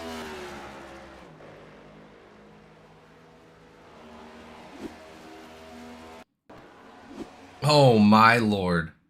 He was bro. That was insane. He was cut through the entire field of like 5 cars and somehow they almost all missed him. Off of, Marion. What? No way. There's like 4 cars that completely just missed him. That's going to involve a couple other cars as well. Marion looks like he came up the track a little bit. Let's go ahead and get a rear view of I think this. the initial contact from Marion to Openchowski was net code, and then it kind of just spiraled from there. Yeah, you're Or at not least that's what I'm wrong. seeing is net code. See He about got a foot of close, but space between them. yeah. That's going to The put reason the yellow didn't really come out is Openchowski. everybody kept speed except Openchowski, who came all the way to the Yeah, inside. he shot that inside. That was crazy. I don't know how he made it through there. 18 involved with a little bit of damage. It's 96 just trying to hold it. That's going to put the number 86 right up in the back end of the 96. And he shoots down the bottom of the track. Oh my, right in between the gap. The number 20 barely missing that accident. Absolutely incredible. And not only that, it did not bring out a caution, but the 96 getting back out on the track, that's going to put him now a lap down.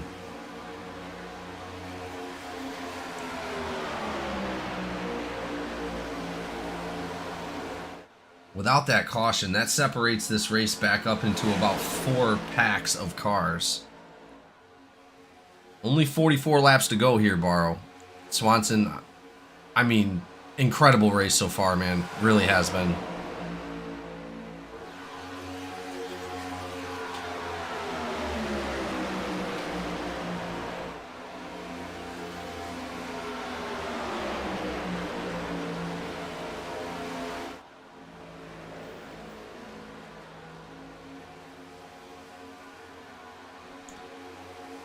Looks like we got a main pack that's leading out this race right now of about 8 drivers. That's going to be Cameron Craighead, Raymond Hanneman, Garrett Caswell, A. Williams in the 13, Dusty Haynes, Lee Kiernan up in that front pack as well. Burkmeyer up in that front pack and the number 9. Burkmeyer and the number 9 are both a lap down, but they're going to stay up in that front pack. Hopefully they can get that lap back. Right now, currently, Hunter Burkmeyer is up there for the lucky dog. That whole pack starts to separate out as Bolton is coming around. The number 18 as well. He's going to be on the outside getting passed by that whole group. Spencer Teal doing the best he can after that contact with the last accident with that number 86 of Justin Openchowski. Again, did not look like Justin Openchowski's fault. Oh, contact between the 9. Bryce Bohr barely holding on to it. Going around. Caution comes out for the second time here. The second Kyle Busch caution of the night, ladies and gentlemen. Let's go back and take a look and see what happened right there. We almost watched it live. Looks like the 9 did not know that Colonel Bolton was underneath him. Bolton just not having a great night right now, unfortunately.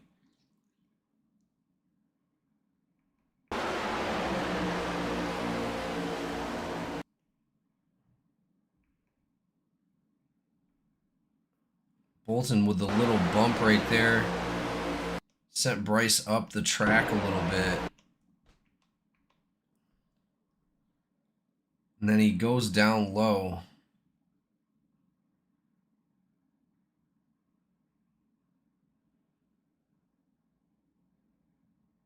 Oh, that might be deemed a racing incident.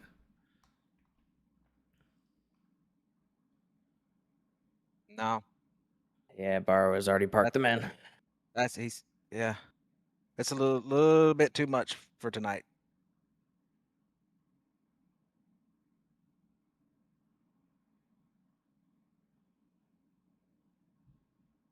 Oh, man. Just not a played him great full night for speed. Bolton, unfortunately. He was doing so well in the beginning. It was just the huge push. The huge push knocked him up the track a little bit. I mean, he was trying to give him a bump draft, but it was like a huge hit. Bump. Not enough draft. It sent him up the track a little bit, then Bolton got underneath him, and it just spiraled from there.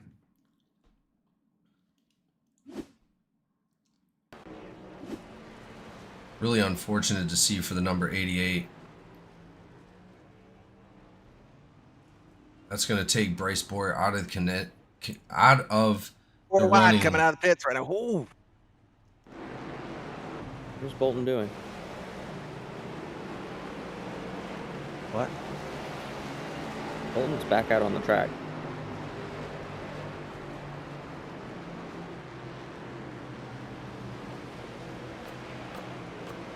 Watch him pit and pull back out. Hold on. I'll be right back.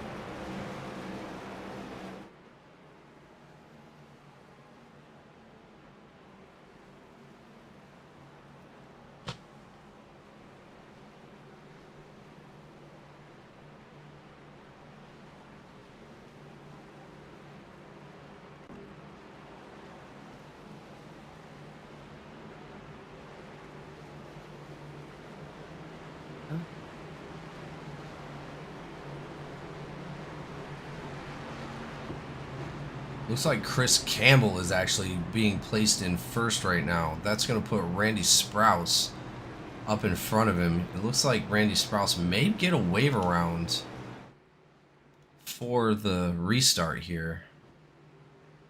A little bit of damage on the number of that 86, Shane Cochran, our very own GEC Ninja. Not sure if that's going to affect his run or not, but that's also going to put Openchowski right behind him. Openchowski looking like he's going to be a lap down as well. But with Chris Campbell not coming into the pits, that's going to hold him also a lap down. Shane Cochran and Justin Openchowski trying to take advantage of that, but it looks like the 52 thwarted that by not coming down into pit lane. That's going to push them towards the back of the pack, unfortunately.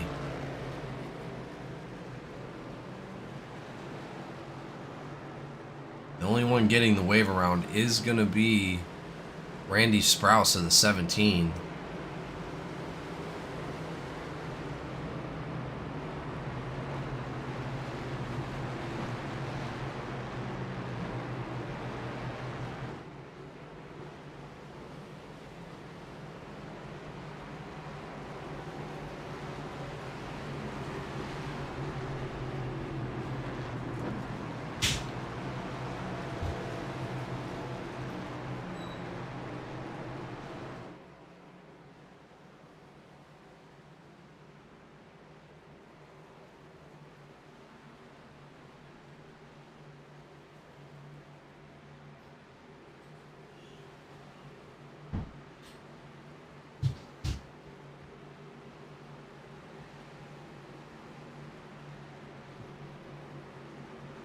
Gonna have to go back and review some of these pit stops also, because there's a lot going on during the pit stops.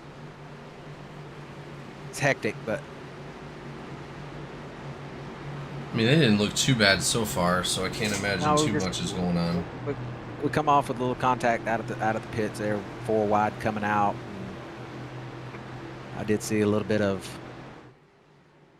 driving through too many pit boxes from a guy that's been here several seasons. So we'll go back and look at it and determine if anything needs to be dished out, or if I just need to let this be the first race and then really crack down on it the next race. But it's just been a little hectic going. I mean, it's been some wild pit stops tonight. It's going in 3 and 4 wide is hard to manage, you know, be able to get down and get out when you're in those positions. Great start by Chris Campbell, jumping from the outside down to the inside in front of the number 13. 13 and Chris Campbell restarting this race. Williams out there in second.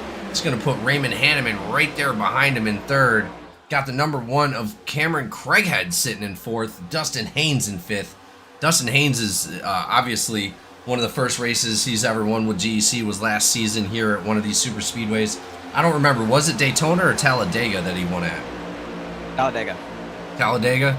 Well, either way, great performer. Either way, he's going to do a great job this season. And from the looks of it, he's doing a great job tonight. Yeah, he's currently sitting 6th right now.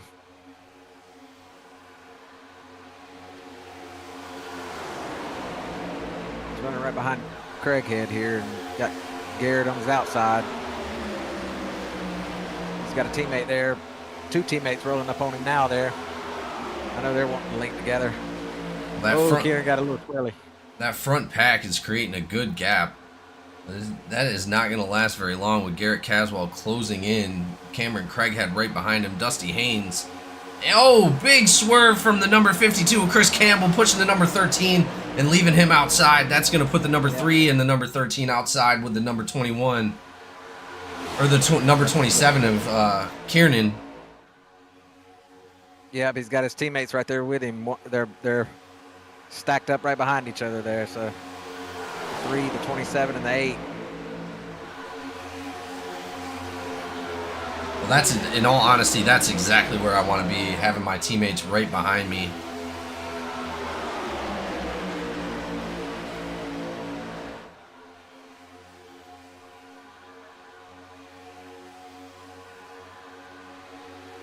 Absolutely incredible restart from these guys here at Daytona for the Rowdy Legacy 350.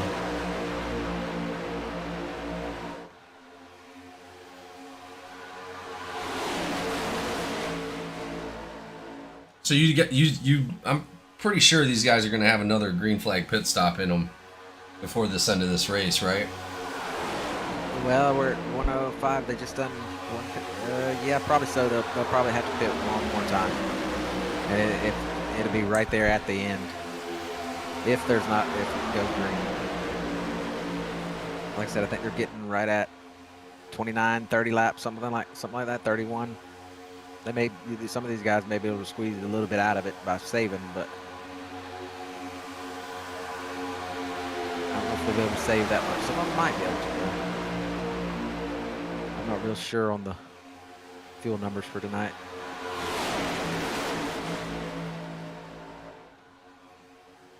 Yeah, Outlaw really can get in there, get in a good position to control that top and bottom line there.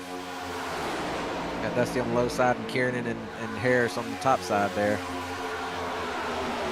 Yeah, Dusty Haynes now moving up to the front of this race. Followed up by the number 13. Ooh, 3 wide with Kiernan going to the outside. Yeah, I think Kiernan got a little loose there or something and drifted up there, but that's going to drop him back quite a bit. I don't know if anybody's going to let him in. Well, and not only that, I don't know if anybody's going to want to go with him. No, not at this point. 51 Archuleta contact between the 27. I think Cochran's going to let him in there. Yeah, Cochran let him in. Cochran, good racing buddies with Lee Kiernan. Lucky for him. Yeah, he kind of got loose, got on that outside back there. You can tell where his friends are. Do you think Cochran knows about the damage on the front of his car? Cochran's got damage? Yeah, if you look on the front of Cochran's car, he's got a good dent in that front end. And so does Moutre right behind him. Moutre's also got a decent little dent. It's probably from a lot of pushing. If they could stay tucked up behind the car in front of them, it's probably not going to affect them too much. It's just if they get out front, that's when it'll really start to slow them down.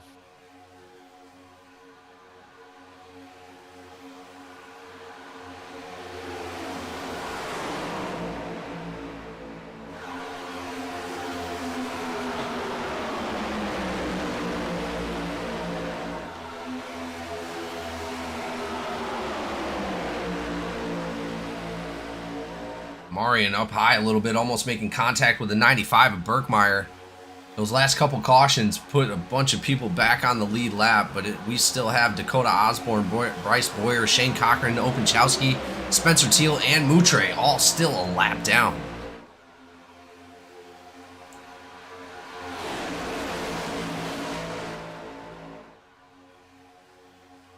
Let's go ahead and ride along with Cody Anderson, another one of our video drivers for tonight. Let's sit in the cockpit with him for a moment and see what he's got going on.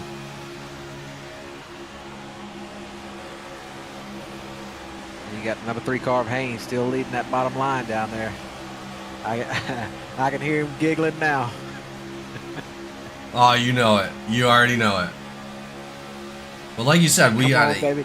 30 more laps. That's all I got. 30 more laps. Let's go. Come on. Cody Anderson, nice, calm, cool, and collected. A little bit of contact with the 57 up in front of him, but he's making it work. Shane Cochran going to be on his outside with Kiernan. They're going to be right there behind the number 51 of Archuleta, trying to make that outside line work and push it forward. Berkmeyer in front of Archuleta, two teammates from OCS Racing. Great to see those guys back out here. Justin Openchowski, unfortunately, is going to be placed a lap down. Maybe he can get that lap back, get up there with his teammates, and make something work.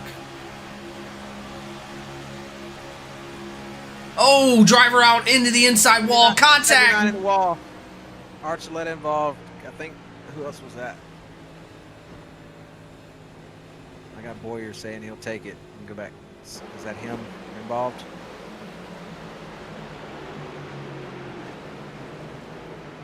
Oh, Bryce with that number 9 with a bunch of damage on the front end there.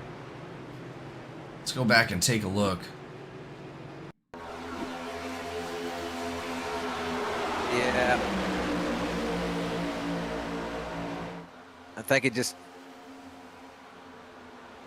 gave it a little bad push there, I guess.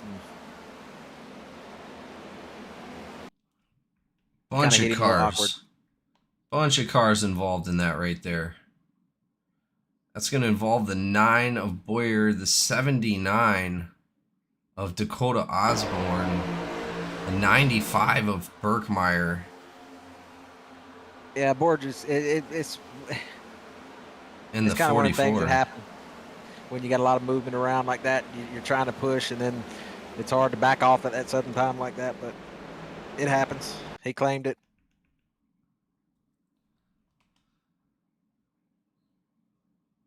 I mean, it didn't even look that crazy. It was really off center though. Well, it's not really that it was off center. You can hit him off center. It's just whenever you're like if the car in front of you is still and you're moving up to the right slightly or to the low side slightly, and then right at the moment you're giving that push, you're spinning that ass into that car around. That's going to put a couple of the drivers back into pit lane. Number 44, Moutre, also involved in that. Doesn't look like Moutre took too much damage other than rubbing that outside wall. A lot of cars missed the contact from the 95. 16, barely missing it. Spencer Teal, or 18 of Spencer Teal, barely missing the 9 of Boyer. Wow, just incredible right there.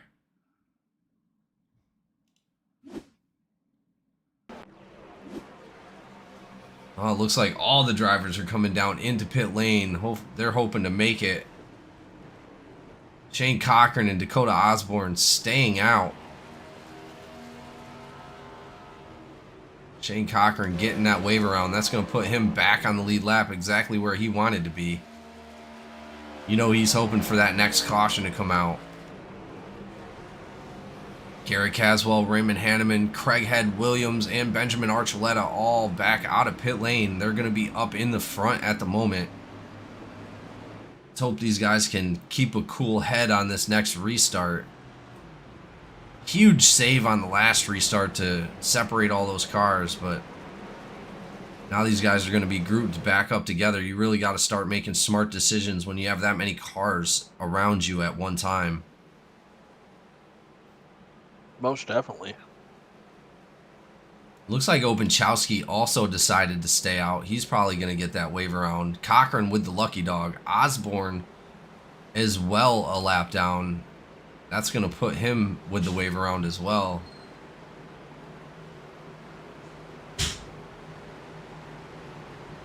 That's going to put them back on the lead lap. Yeah, you see, he was involved in that, so he would have been the lucky dog, Osborne. But then, so he had the contact, so it went to Cochran. But now Osborne's first in line, so he gets the wave around, and Cochran gets his lap back. So it worked out. Hell of a coincidence, I'll tell you. Well, and it gives it to Openchowski as well, so.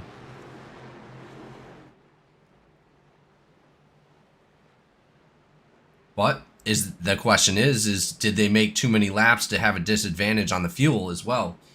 Because now we're 28 laps. Everybody's fueled up. Is anybody else going to have to stop again? The only way they're going to have to stop again is if there is another caution. I think they can make 28 laps. What do you think, Barrow? Yeah, they should be able to make it. They'll make it off of this stop here. If it goes green, everybody should make it, unless they don't pit and take fuel or take enough. They do have one green-white checker they got to think about. So, well, as we come into the last section of this race, only 26 laps to go across the line.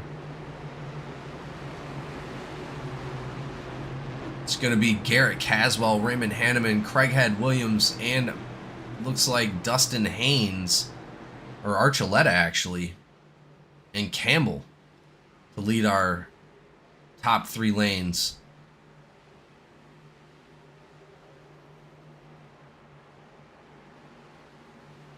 So Haynes was up there in P1 for a little bit. Nah, he was doing great. You know, and exactly what Barr was saying. Only 30 laps to go. Only 30 laps to go. But I'll tell you, from being up front on these super speedways a few times, I personally know for a fact if there's that many laps to go and I'm up front, I'm probably not going to be able to hold it for that long. no, because you know on that white flag, you got a big target on the ass of that car.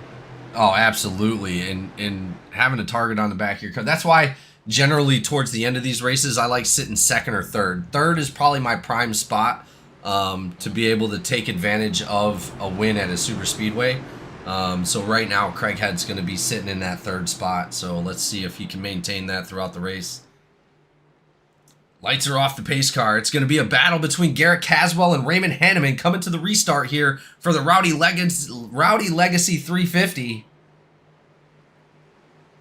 Here we go, ladies and gentlemen. Green flag.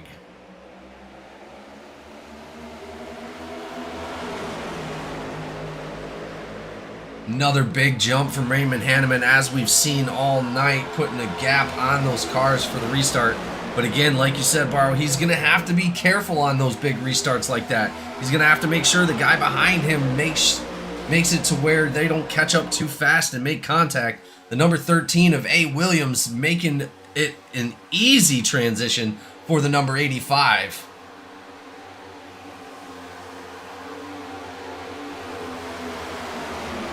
Yeah, those top 4 cars just lock bumper to bumper, which I believe all of them's been right there with each other all night, doing, pushing and Hanneman jumps back to the high side. Those 3 right there have been doing that all night. They want to stay together. They want to link up with each other. That's going to be and then notice also too, those 3 right there where they were talking on the radio a little bit at the beginning, but now that they got the radio situation figured out, they're not chiming up on the radio saying anything. They're keeping it all to themselves. Oh, I bet they are. And as they transition down to the bottom of the track, the one makes a little bit of contact. Cameron Craighead. Oh, contact between the 52 and the 13.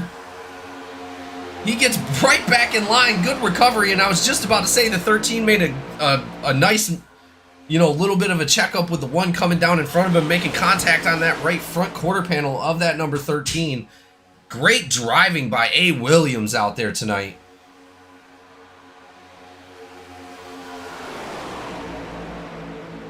$24 to go.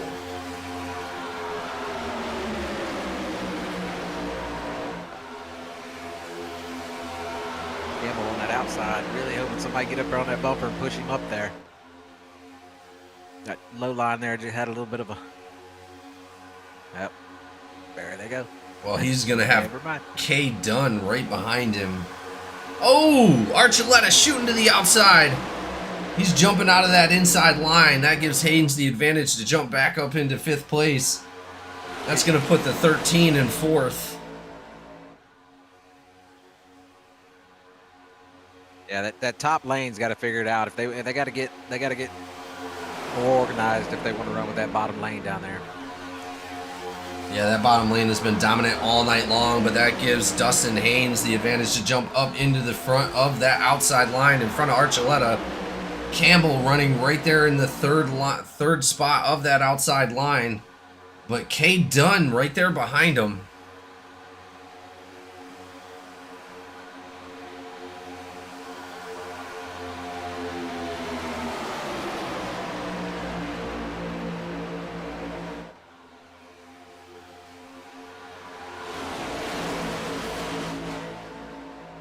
Ooh, a little bit of a wiggle coming out of the number 3 right there. Too much of a push from Archuleta. Looks like Campbell ooh, Haynes deciding to jump back down low in front of the number 8. Rowdy Skittles. Justin Harris able to maintain that. Archuleta down low and down into the number 8. Hey, Archuleta. I think that one is probably...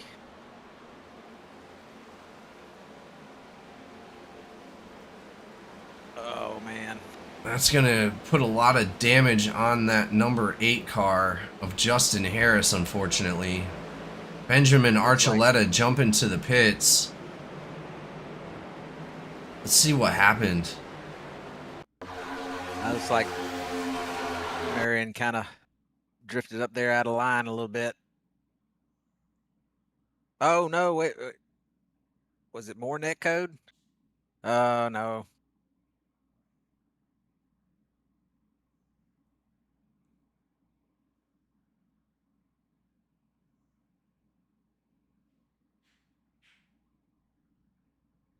No, unfortunately, that number 11 I think that's going to be on the 11.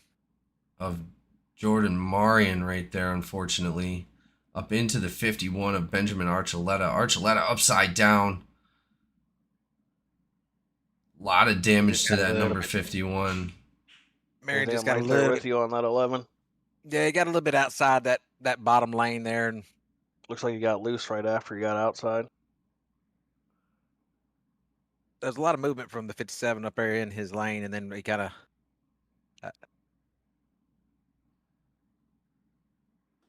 That is going to put Arrow had him lot. moving around a little bit too. That is going to put a lot of damage on that 51 to where he had to jump to the pits. Justin Harris also jumping to the pits. I didn't realize Harris had to jump to the pits too. Looked like Harris was still moving though.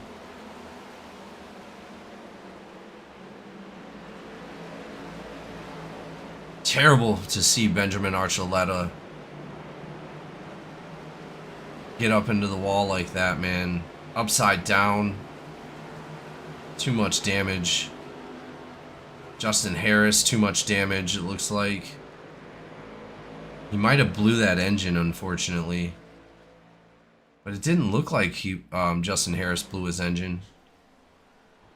Hopefully they got fast repairs, can make it back out onto the track.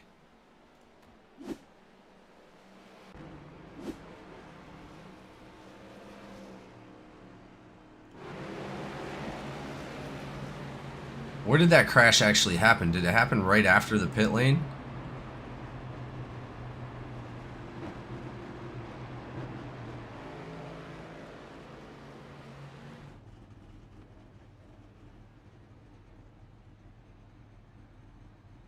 Looks like Cody Anderson jumping out of his seat right there.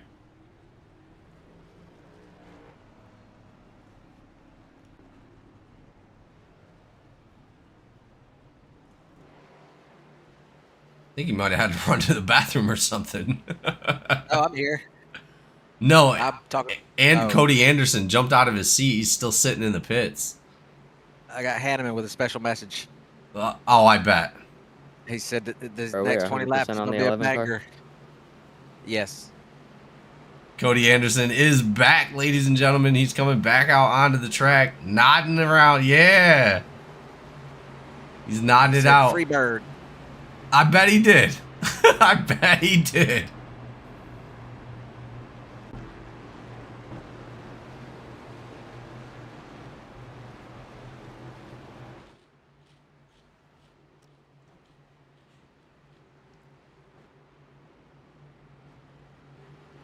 Absolute stellar race so far, ladies and gentlemen. Thank you so much for showing up here tonight at Daytona. for our tribute starting season 9 for Kyle Busch.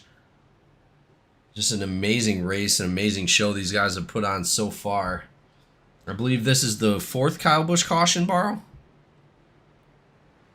Yes. No. Oh, 5th. 5th. Yeah, fifth.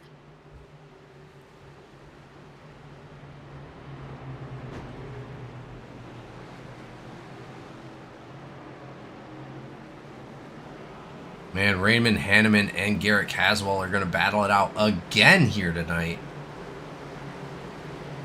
But it looks like the pressure is going to be on.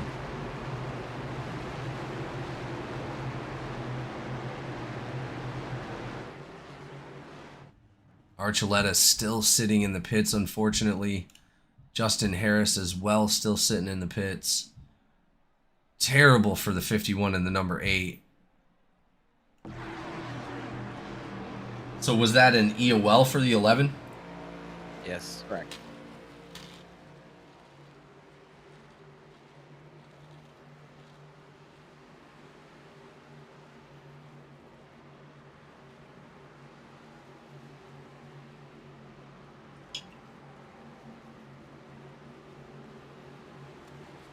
Just think, even after the race, my night's not over. I got to go to the gym after this. Ooh. You're more than welcome to join me, Mr. Swanson. Oh God, I'm gonna be asleep as soon as this race is over. Just sleep in the chair. We'll see. I'm going to go run 3 miles and push a bunch of heavy things. That's fun.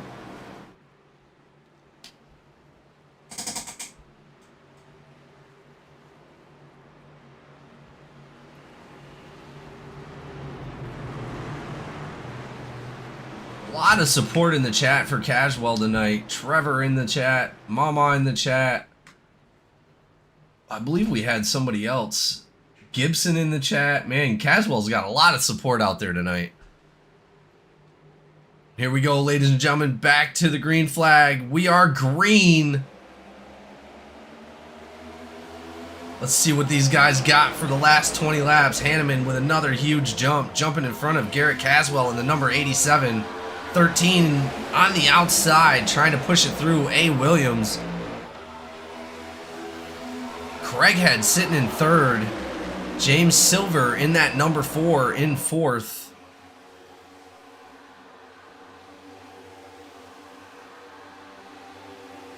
Oh, you know what I didn't even think about? Justin Harris was my pick. Sad face. Man, I hate that for him. He was doing so well tonight. Same with Archuleta. Yeah, I seen that. Sharp in there hollering for Haynes. Big shout outs for the drivers tonight. Again, guys, thank you so much for being here and showing support for these drivers. Hell of a race so far for the Rowdy Legacy 350 out at Daytona.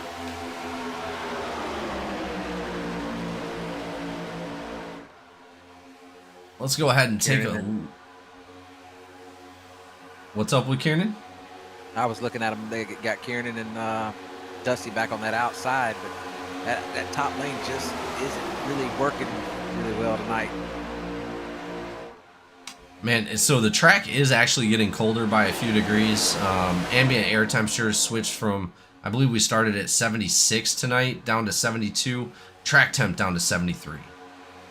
Yeah. Humidity is up to 80% though. Yeah. It's summertime in Florida. Let's check out some of our biggest gainers of the night. Tyler Evans up 18 spots, currently in 6th. Jeremy Gardner up 15 spots, currently in 5th. Garrett Caswell 12 spots, currently in 2nd. Chris Campbell 11, currently in 8th. And James Silvers, well, that got switched, but James Silvers was 9th and 8th, but it's Dusty Haynes that took that position away. 9th, 9 spots gained in 9th place. He's really going to be looking to push that outside line. Dusty just told Campbell, he said, you better have that thing in high gear. And Campbell said, I ain't lifting till I see God or Kyle Busch. I love it. That's awesome.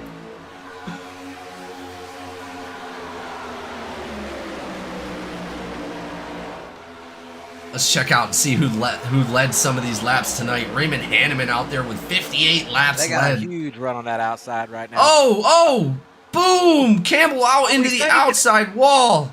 Keeps it into the outside wall. Little bit of contact, looks like. Really unfortunate for Chris Campbell, having an amazing night tonight. I hate to see that for him. I know how that feels. He had the kind of the same luck as I did last season.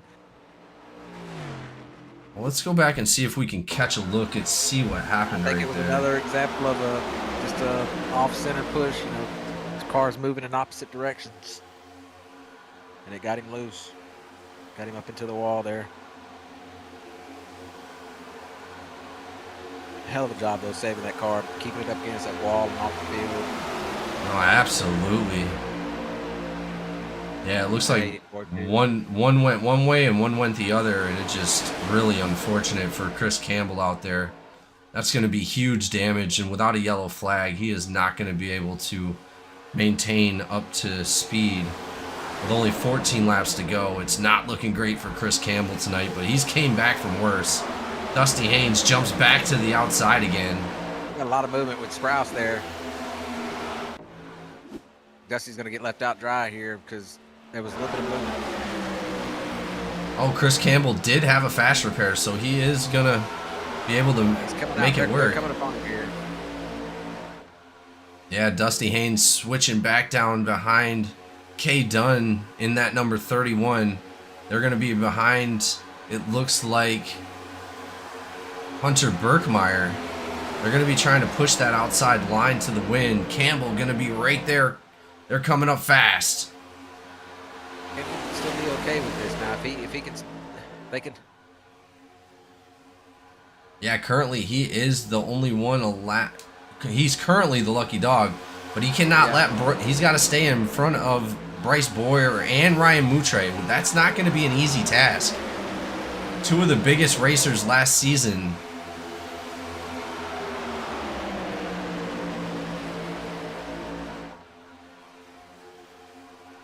$12 to go here, ladies and gentlemen. I just seen it. I just seen that huge run that guy. They were in the back there, and he had a huge run. I was thinking, oh my God, here we go. They handled it very well. I ain't gonna lie though, I was worried there for a second. Well, and like you said, incredible save by Chris Campbell. Unfortunately, going a lap down, but man, he just kept it up against that wall. Didn't cause the caution, which easily would have helped. Oh, contact! K. Dunn down low. That's going to be it right there, ladies and gentlemen.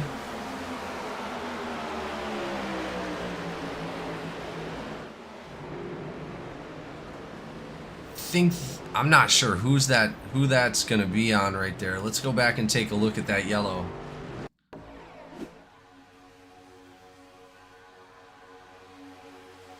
Oh, it looks like K. Dunn just drifting down too low, getting contact with the number 27. Wait. What in the world just happened there?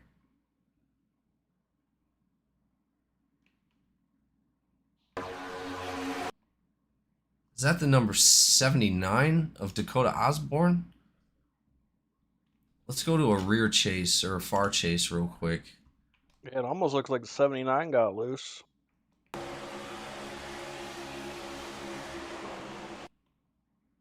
Oh man, that looks like netcode to me.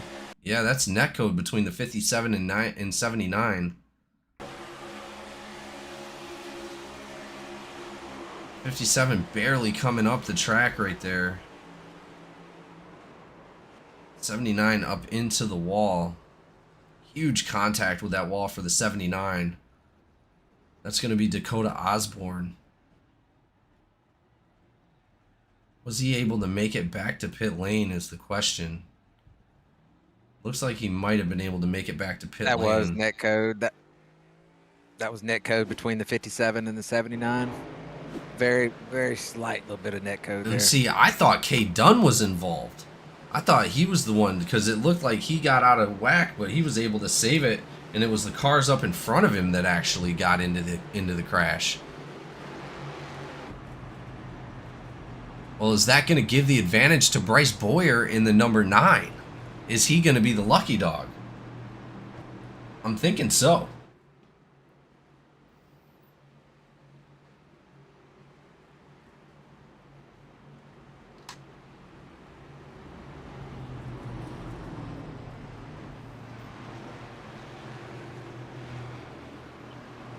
I've got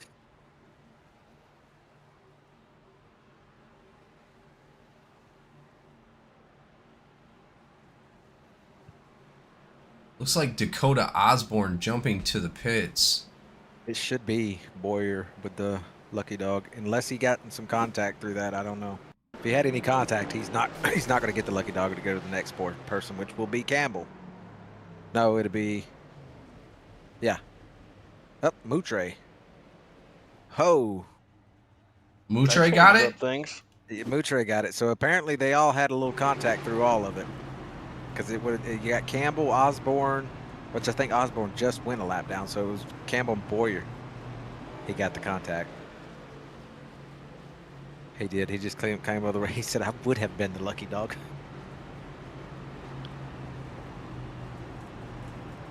Oh, man, that's got to suck being that close to the end and somebody that's 2 laps down. You know, Moutre loves it. Oh, 100%. Getting back on the lead lap right here towards the end. We're only going to have, Well, 8 laps to go? He's 2 laps down, so he gets one of those back, so he'll still be one down. But, you know, those guys that are sitting there at 1 down are going, you know, they were really hoping for that lucky dog.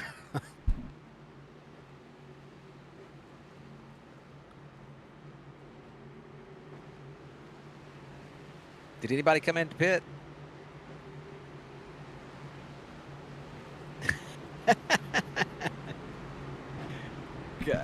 What happened? Cochran's in there with his commercial for Big Daddy Cochran's post-race party. Oh, I bet.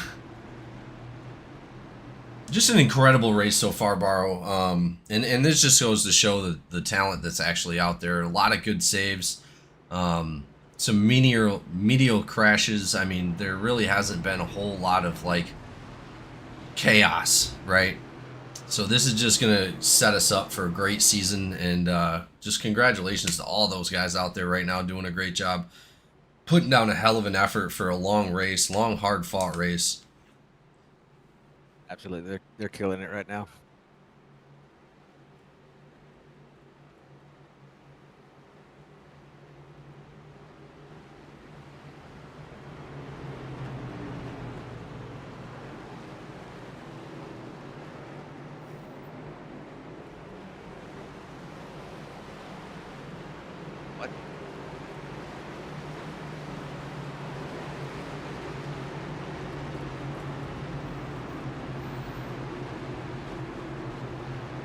And the story of the night, man, I'll tell you, the number 87 and the number 85 battling it out on these restarts. Every single restart has been just insane.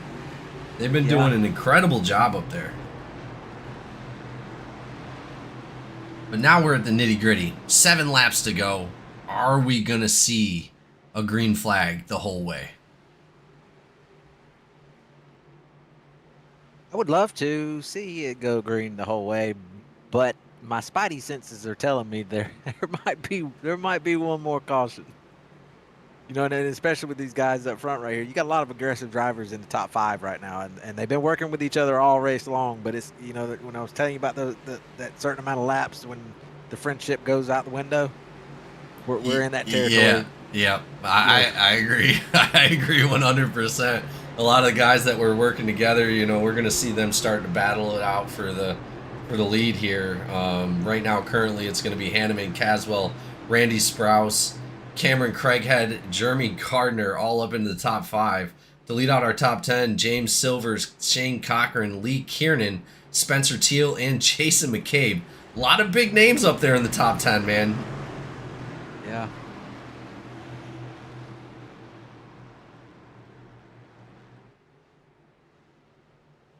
No, you got Campbell back there. He's definitely wanted to. He would love to see at least one more caution in this.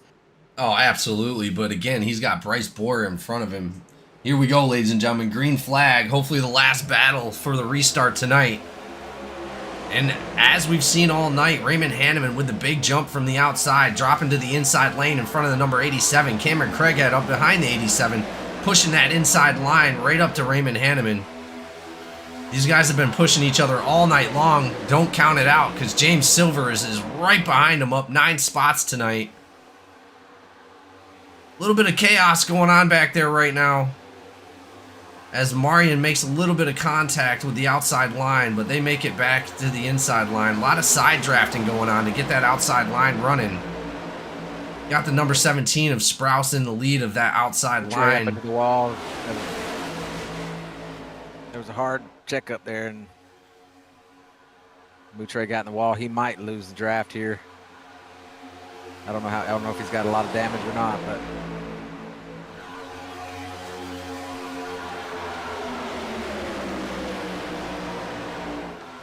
yeah, I think he's lost the draft. He has. I thought Moutre had the lucky dog. I don't know. I'm assuming he did. No, he's still a lap down. No, yeah, because he was 2 laps down. Oh, okay, that makes sense. He got the lucky dog over 1 lap down cars because they all had contact in the last wreck. So basically put them like as they're involved in the wreck. So it shuffled it all the way back to Moutre. But Moutre is now kind of a victim of the hard check up there and smacked the outside wall, and he's lost the draft. And 5 laps to go, ladies and gentlemen. It's about to heat up here at Daytona for the Rowdy Legacy 350. A little bit of out of line there for the 27. Let's see if he can maintain that. Lee Kiernan making it work right there with Shane Cochran behind him. Ooh, a lot of weaving in and out on that outside line. They're going to have to keep it together if they want to maintain speed to get up in front of that inside line. Justin Opachowski jumping out. That's going to give Campbell the advantage to jump underneath him. what was that? That was 3 wide there for a second with that number 13.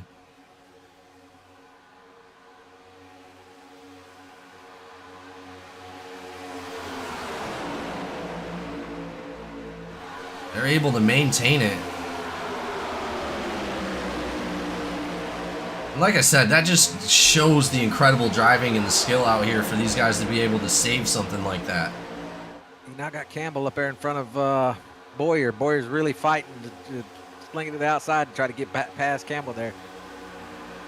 You get really antsy whenever you're fighting for a lucky dog like that because you don't know when the caution, if there's even going to be one, you don't know when it's going to come out. So you're like, you're fighting constantly to try to stay in that car that's a lap down ahead of you. Well, as we see just now, the 87 of Garrett Caswell jumping up and making a little bit of a late block on the number 4. Number 4 making another great save tonight.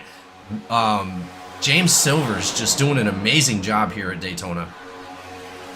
Oh, 9 Boyer up into the wall.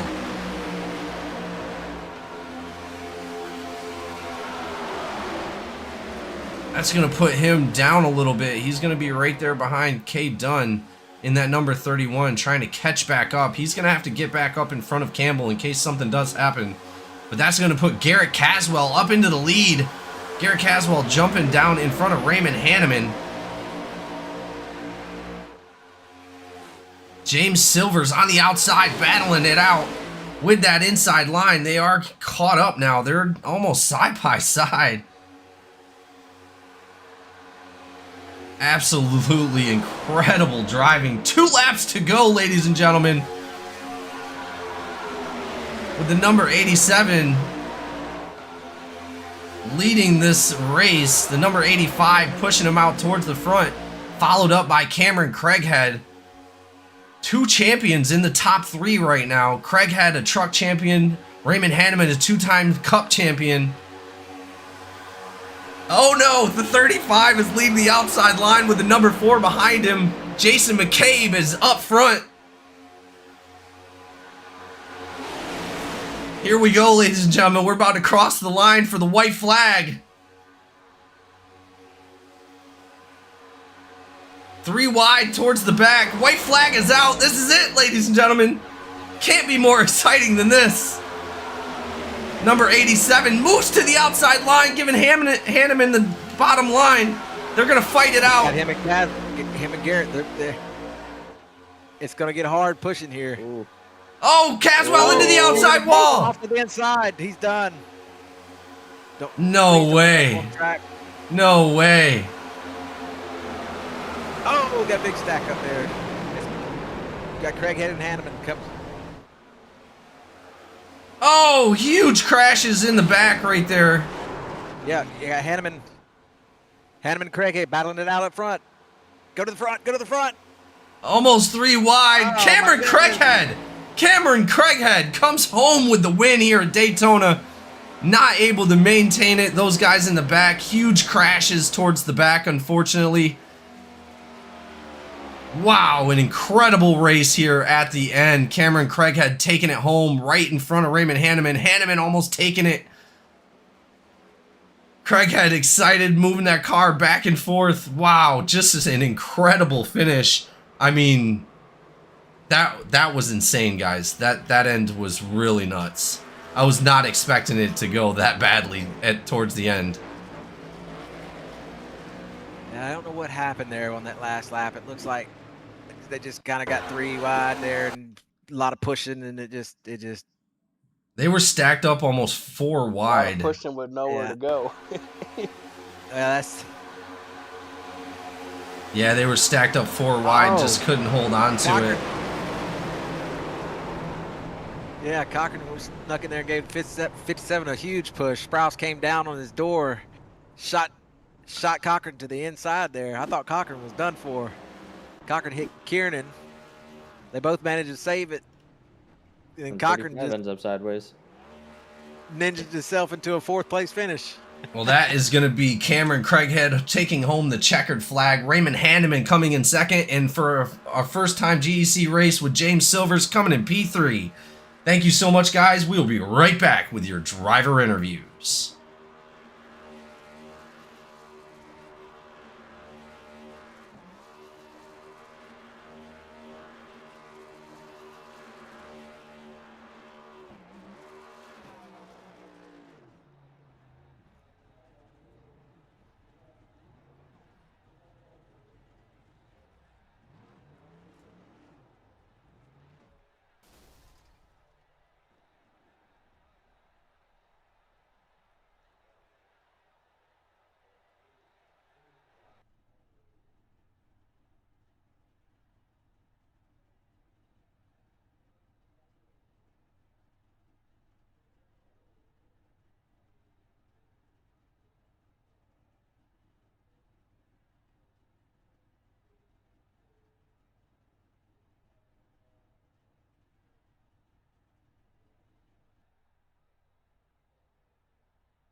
All right, ladies and gentlemen, we are back with your podium drivers. An incredible race here to honor the late, great Kyle Busch. Absolutely phenomenal driving by all these guys coming towards the end. It was absolute chaos, but they managed to cross the finish line first. Cameron Craighead, Raymond Hanneman, and James Silver doing an amazing job here tonight. Cameron Craighead is going to be our checkered flag holder, and we're going to go ahead and start our interviews there. Cameron Craighead, just an incredible race by you tonight, doing a great job winning the first race of the season. Take us through your race. Yeah, I mean, at the start, just wanted to keep the car together and, find my dancing partners. I had Cochran and Caswell at the beginning, and then pit road cycles through, and it ended up being, I think, a 4-car race with Hanneman, McCabe, and me and Caswell. So we hooked up with Hanneman, and then just survived with them too. And thought that fuel run was going to go to the end. Unfortunately, had some incident with Bolton, and that stacked it up. But all 3 of us just worked together, made sure we stayed up front, had enough fuel, and at the end, you just pedal to the metal and keep your car facing forward, and we did, and got the checker flag. Well, absolutely incredible race by you guys tonight. First 80 laps went green flag, other than obviously the mandatory caution at lap 8 for memory of Kyle Busch, and thank you so much for coming out and doing an amazing job tonight, keeping it clean. We didn't even we seen you pushing all night up towards the front, but we didn't have to say your name one time, man. It was just an incredible race by you. We're really proud of the work that you guys did tonight, and super happy that you were able to make it to the finish for the checkered flag and sitting here in the interview room tonight. Obviously, a previous Truck Series champion, previous GEC champion, just coming home with a win is always great to see. But congratulations, man. And is there anybody you'd like to thank for tonight's race? Yeah, I mean, a huge thanks to Caswell and Hannah, and I couldn't, have even stayed up there without them. We were probably the three best all night, and I wanted to push Hannah into the win, but I was blowing up there at the end, and then it's hard as a driver not to take that, and I owe him one for sure, and I was gonna let Caswell win that because he's driving a tribute car to his grandparents, but unfortunately he got wrecked out. So yeah, huge props to them, and hopefully I get to race with them this season some more, and Cochran for being in Discord, working out the strategy with us, and thank you guys for the broadcast, all the admins, Barrow and Swanson, and yeah, all the drivers, and rest in peace, Kyle. Well, thank you so much, and we really appreciate you coming out in memory of Kyle Busch and just showing us what you can do. And we look forward to seeing the rest of your season, man. Just amazing job tonight. Congratulations. All right. Our second place driver up front all night, led the most laps of the entire race. Raymond Hanneman, the number 85, two-time GEC Cup champion, just showing us what talent looks like. Great job out here tonight, Hanneman. Take us through what happened with you tonight. I just want to keep the nose clean, stay in that clean air. I think with the lap 8, or I don't know when exactly the caution came out, it kind of messed up pit cycles, but got us to a spot where we could really work with some drivers that were on the same strategy. So all in all, it worked out. I mean, that green flag run being about 5 to 6 seconds ahead of the pack, and everyone that was in that top pack were just hitting the pit stops properly tonight. So, shout out to all the drivers there and just making it work. Unfortunately, with the caution lap 80 around there, it's knew where it's about to get hectic, but at the same time, I was in the one of the team radios, and I was just like, honestly, let's just race clean here and just stay together, and it's going to come to us. And luckily, it did at the end there. So, I'm happy for the guys and happy for the team for bringing a strong car tonight. Well, as Barrow said, he was like, man, Hanneman and that team had really gotten silent towards the end of the race. They're not trying to give up anything. Wow, just incredible racing. Y'all was very chatty there at the beginning of the race. I could hear y'all over the radio kind of strategizing, talking, and then I noticed like about the halfway point, a little further on, y'all just got silent. There wasn't no talking. I was like, yeah, they done linked up on radios. They ain't saying a word now. I got a private message. It said, join this radio. I clicked in it, and I think there was like 3 people or 4 people in there, and it's like, oh, we're talking strategy now. I gotta be quiet. Well, either way, congratulations. Great job by you and the team that were in that chat, because you guys did an incredible job all night. Really unfortunate for the number 87 that got shot out towards the end right there. Pushing really, really hard. We knew it was going to be a hard push to the finish. Just didn't really expect that huge crash towards the end right there. That really was the ultimate big one. But man, you guys pushed through, persevered, and was able to come across the finish line intact. Congratulations, man. Really great drive tonight. Thank you. I appreciate it. I got to thank all the drivers. It's been a couple seasons since I've raced here, so to come back, it's nice to see familiar faces, some new ones as well. So appreciate all the drivers keeping it clean and having fun and respectful out there. I got to thank Craighead and Caswell, honestly. I know Caswell probably didn't have the best finish that he wanted, but all in all, I think it was executed perfectly tonight. So big shout out to them and all the competitors out there too, just for clean drive, and it was just a lot of fun tonight. I got to thank Walt at Laughing Llama Wraps for this amazing paint scheme. D. Serrano for coming on the car this season, so you're gonna be seeing a lot more of this scheme, which would be pretty nice. I got to thank the girlfriend, all the fans watching.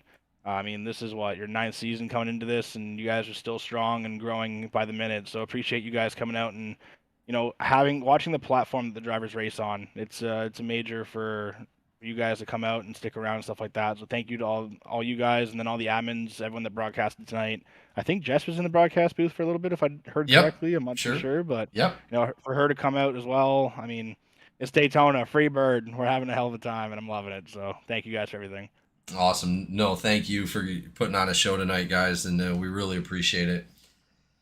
As we move on to the third place driver, last but never least, James Silver out there in the number 4, making Barrow proud, sitting on a podium for his first race here at GEC as a rookie here in the NPC Cup Series. Just putting on a hell of a show all night. We've seen a lot of good saves from the number 4 tonight. Doing a really good job as far as, talent and keeping that car clean and up front. I mean, we couldn't be more impressed by what you did tonight, Silvers. Just take us through what happened. Well, first off, I really appreciate you doing that, and I told you, Burrow, I'd make you proud on that right there. Put it up there in the top 3 on the first race. So yeah, I'm proud to see it up there, man. I'm gonna try to hold it up now. So, but I mean, for other perspective though, I mean, we had a great race tonight. The whole team did good. We executed on strategy. I mean, kind of cut in between the strategies a couple bit because we had a couple cautions in between. We were going to try to pit with I think it was 15 laps into that second run or the last run when we were going to do it, but then the caution came out a lap before we were going to do it. So that just put us all back on the same strategy, and then we just had to play, who could get up on each other's bumper and be able to get to the front. So, I mean, I was just staying with my teammates and went through a hole and they started wrecking, and then I just didn't have the help right there after everybody wrecked. So, I mean, I'm just glad to come home in P3. I mean, that's not too bad for my first race here. Not at all. Not at all. Yeah, there's a lot of talent out there, man, and these guys race really hard. Really looking forward to the season that you and your team are going to put forth, and it's looking good so far. So congratulations, Silvers, on coming out with a podium on this one, man. It was definitely a hard run, but you guys definitely pulled through and persevered towards the finish line. Really, really expect to see you guys do great things this season. Is there anybody you'd like to thank for tonight's race? Yeah. First off, I'd like to shout y'all for putting on the broadcast. Y'all do an amazing job. I went back and watched a few of them, and they look pretty damn good, boys. I like it. And I'd like to shout out everybody at GEC Racing. They have a great league. If you don't know about them, check them out. I'd like to shout out everybody at Cornerstone Motorsports, everybody that makes everything happen, especially our crew chief, Alex Penn, behind the scenes. And then last but not least, where's my sponsor list? Right here. Mount Silver Supply Company, Freedom Warranty, the main sponsor on the car tonight, Waynesville Tire, Jake's Junk Solutions, Mountain View Detailing, 4D2 Designs, Safe Flight Auto Glass, Acreman Seal Coating, and Speakeasy Pen Emporium and Supply Company. Well, thank you so much. And again, we appreciate the hard-earned effort here tonight, and definitely expect to see you in the winner's circle sometime this season. I appreciate it. Looking forward to it, boys. Absolutely. And thank you all that came out and watched tonight. Thank you to all the drivers, all the admins, everybody that puts in hard work here at GC, everybody that just sleepless nights, and just, man, amazing job from everybody. Again, thank you all that came out to watch tonight, and we appreciate all your support. We will see you guys out here next week here at GEC Racing League. See you next time.